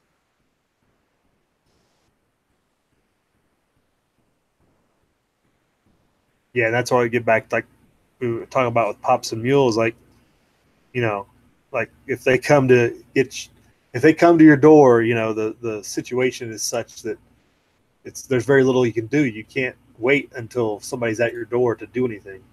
And that's the problem and the decision making that the conundrum we're put into. Though they're playing on people, their mentality of being good people, because people generally, and I'm going to be honest, people generally are good, right? And that mentality is being played on to either convert you, push you. The old ask, tell, make policies are in full swing to get people, to provoke them into action of some sort, right? But always look for that honey pot, that honey trap. Always be looking at it, Yep, it sounds too good. If it sounds too good to be true, it probably is. Yeah, what do they call it? Air and opportunity. If somebody all of a sudden takes all the air out of the room. That's right. The Halon system was just engaged. Mm-hmm. Yep. Sucked it all right out of the room. I mean, I'm not being a defeatist, at all. By no means. I don't have that mentality. But at the same time, damn, it's a hell of a road that it's going to get short, and it's going to come right up your road, right to your house. That road is going to come. It's coming, and it's here. It's not starting to look like, it's not beginning to look. The shit has already hit the fan. Yeah. Now, it's I believe Saints. Remember a while back we had a conversation about being able to communicate in these times, in this day and age, and all, without privacy concerns. I don't know if you recall that, right? Yes. It's become pretty much impossible, and that's where the mocking comes in, because they know this. So, and what they're waiting for are the people to pop their heads up to start attempting to communicate with others. If you're knowing what I'm saying.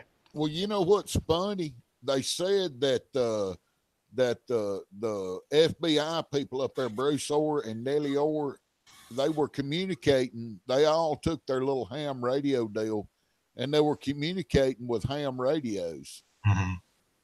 There's no text messages being able to you can't withdraw a text message off that. Right. There's no discernment there, right?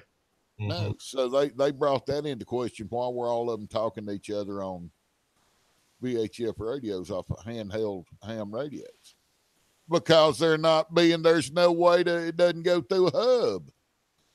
Right. I mean, they might get it off as a random, but you know what good is that? Who was communicating by ham?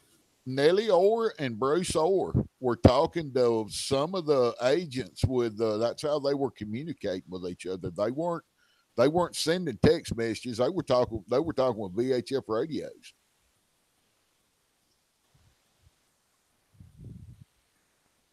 More focus, I believe, is put on the simplest form of communications than the technical. The technical's already on lockdown. It's already been perfected. That's what Jade Helm was all about. I mean, people still think it was a martial law drill. No, it was an integration drill, testing of all systems to integrate these systems through DHS and all police departments and military countrywide, right? That's what it was all about, you know. And they needed to tell you, you know. I mean, HTP, we've talked about this before. In their own little sick, twisted ways, they're gonna tell you, you know, whether or not it's outright or encrypted. You know what I mean? They're gonna tell you what they're doing. So that's how sick these fuckers are. I ain't heard nobody make no threats in here tonight. I ain't heard nobody talk about no conspiracies either, and I ain't heard any. Oh, you're talking about theories? Yeah, no, conspiracy. Yeah, but theories. I ain't heard any intent. All I've heard is just like an opinion poll, just like Tucker Carlson or Sean Hannity or that weird woman that likes women that I'm sure takes. You talking about Mr. Maddow? Antipsychotic. I'm sure she takes an antipsychotic drug daily, if not twice daily. You talking about Mr. Maddow, aren't you? It's just an opinions. All it is, opinion polls. Mr. Maddow. Oh, that short little dude with the funny voice? Yeah. yeah, him. Well, gents, this went on a little bit longer than I expected it to, but it's been good. It's been real good. I hate to be the party pooper, but I got to get – it's the middle of the week, so I can't keep it up going like a Saturday night, or else we would. So if you don't mind checking us out, we're going to check out of here, folks. We had people commenting up to – look at Stefan Meekenberg checking in with us from across the pond. Hope you're doing good. Greetings from Europe, right? Who's the George H.W. Bush sees idiots again? Is that? I'm pretty sure that's William. William Garris? Yeah, I'm pretty sure. It comments just like him. I mean, maybe he has a twin. Your favorite troll? Random commenters, like how to call it. He wasn't really a troll. More like random subject commenters. Crom 01's like that. You can. Crom's got about 20 aliases, but you can read the comments and go, that's Crom. I haven't seen Crom in forever. No, that's not Crom. I mean, this dude's like a rat on roller skates all over the map. You know what I mean? Crom's like that. He's got his own special way of delivery. I haven't heard anything from him, and he used to be on the morning chats, and I haven't seen him in forever. Where are they at? Oh boy. Oh man. On G Plus, a lot of people bring in their little God, I don't even know what you call these stalkers or whatever you call them, man. They bring them with them. Christine, her posts have all been hacked by these damn. Like, who are these people following your posts? Like, I put up stuff 10 times more controversial than her, and she gets attacked. It's like a flea, though. I mean, it's like you come in contact with that post, and you comment in that post. Next thing you know, they're in your posts now. Sex, sex, sex, and see the girls and blah blah. You know, and all that's like NSA's all over it. Mhm. I don't get it because I don't get those comments on anything that I've done. It's weird. Yeah, I had to go through. Christine posts stuff without comment. It still gets attacked. It's like she wasn't even making an opinion. She was just putting it out there. That's why you'll see a lot of mine with no comment, or if I get impassioned, right, you'll see a fucking laundry list of comment there. But other than that, yeah, 9 out of 10, I ain't gonna comment. I'm just gonna put it up for you. You decide. You know. I just figure the NSA already knows what I'm about, so they're not even going to try to push me around or prod me. They got to be a satellite right now, man. Are you kidding me? They've already got me plotted and figured out and profiled and mentally figured out, so they don't have to worry about, going online to prod me around anything. Speaking of which, I mean, these psychological profiles are not a joke. It's not a joke, man. I mean, they can get it they'll create one just from a video of something stupid you did. You know what I mean? Well, they can figure a lot out. They can figure a lot out. Mm-hmm. More than you think. It's like they know more things about you than you know about yourself. Well, I don't know about that, but yeah, I mean, close. To a certain degree, they can. They can tell you things like, "You do this because of this." Oh, I didn't. Wow, really? Oh, okay. Yeah. You got the twitch, or you got whatever. Why am I using the Crest toothpaste? Yeah, I get it. That's why we should sit here just like if you're in front of a promotion board and just stare at the camera and only answer when asked. Right. Directly repeat the question, answer the question. That's it. You're sitting there calm, right? You're sitting there calm, not speaking until spoken to. No emotion, Yeah.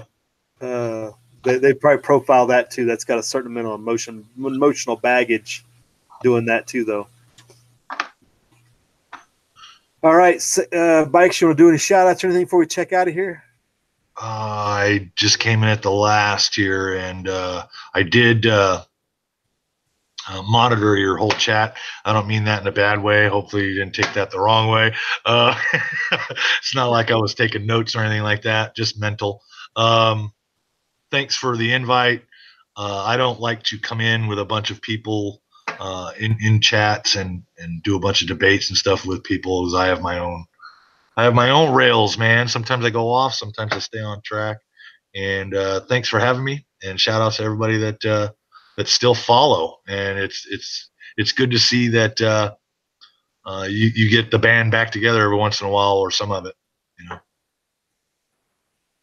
Right. Yeah. Unfortunately, it takes extreme events to usually bring us back together. It only takes these severe acts of infringement that get us all riled up, I guess. Right. Saints, you got anything for us before we check out of here? I appreciate the invite. Enjoyed it. Hope I didn't detract from the conversation. Hope at least maybe I added something, whether it made any sense or not. But yeah, don't shoot your ammo up. Don't eat your preps up. It ain't over. Oh no, I have a feeling we're just getting at the tip of the iceberg. You bet. That is bet on that. That's a true statement. That is excellent advice right there. I think we hit that pretty hard during the chat, knowing what the long-term end goal is, and the train is driving in that direction. Takes a lot of stuff to live for a year. You better prep for a year. Right. Yeah. So thanks guys for coming in and helping out. Thanks for Mule Team coming in and giving us his 10 cents, maybe a full quarter even. Pop's Quest was a good guest. Great to have him in here. Perspective. Even had a drop in by the War Drums Network, beating the drum. He sounded horrible, but yeah, it was great. It sounds like he's a little under the weather, right? Great to hear from him, though. Yeah, good to hear from him. Thanks everybody in the side chat. Lots of good comments, lots of good input. Appreciate everybody. Yeah, it's a bad situation. It's obviously enemy is in the open, making their intent wide and very, very clear. There is no hiding their agenda. It's pretty straightforward, and they have no qualms with pushing it down your throat, whether you like it or not. Looks like we got M. Harrison checking in with us here at the last minute. thanks for coming in. You can go rewind and watch the beginning. I think after this renders, you can probably rewind about an hour right now to catch up a little bit. But we went off the rails there for a little while, so this chat went all over the place as usual. Rooster Cogburn has joined us as well. Rooster, it's going to pass. It went out of the Senate today. It goes to the Assembly Committee tomorrow. It's going to happen. It's probably get signed by the governor tomorrow afternoon. They're running it that fast. So it'll probably go through committee in the morning, hit the floor in that midday session, and we pretty much, Rooster, we tore that apart and all the issues behind that bill at the beginning of this chat. If you want to wait till it renders and watch what we talked about, we go through the kind of line by line gaps that exist, and kind of a lot of things that were brought out yesterday during the committee hearings. So Rooster, if you wanted to check in on that, we did. That's what we've talked about. We've been outvoted in Nevada to people think they can vote away your rights and your liberties, and that's the place we are in America. So thanks everybody for coming in. Again, a shout out to Midwest Prepper for, remember, you're not wrong, you're just outvoted.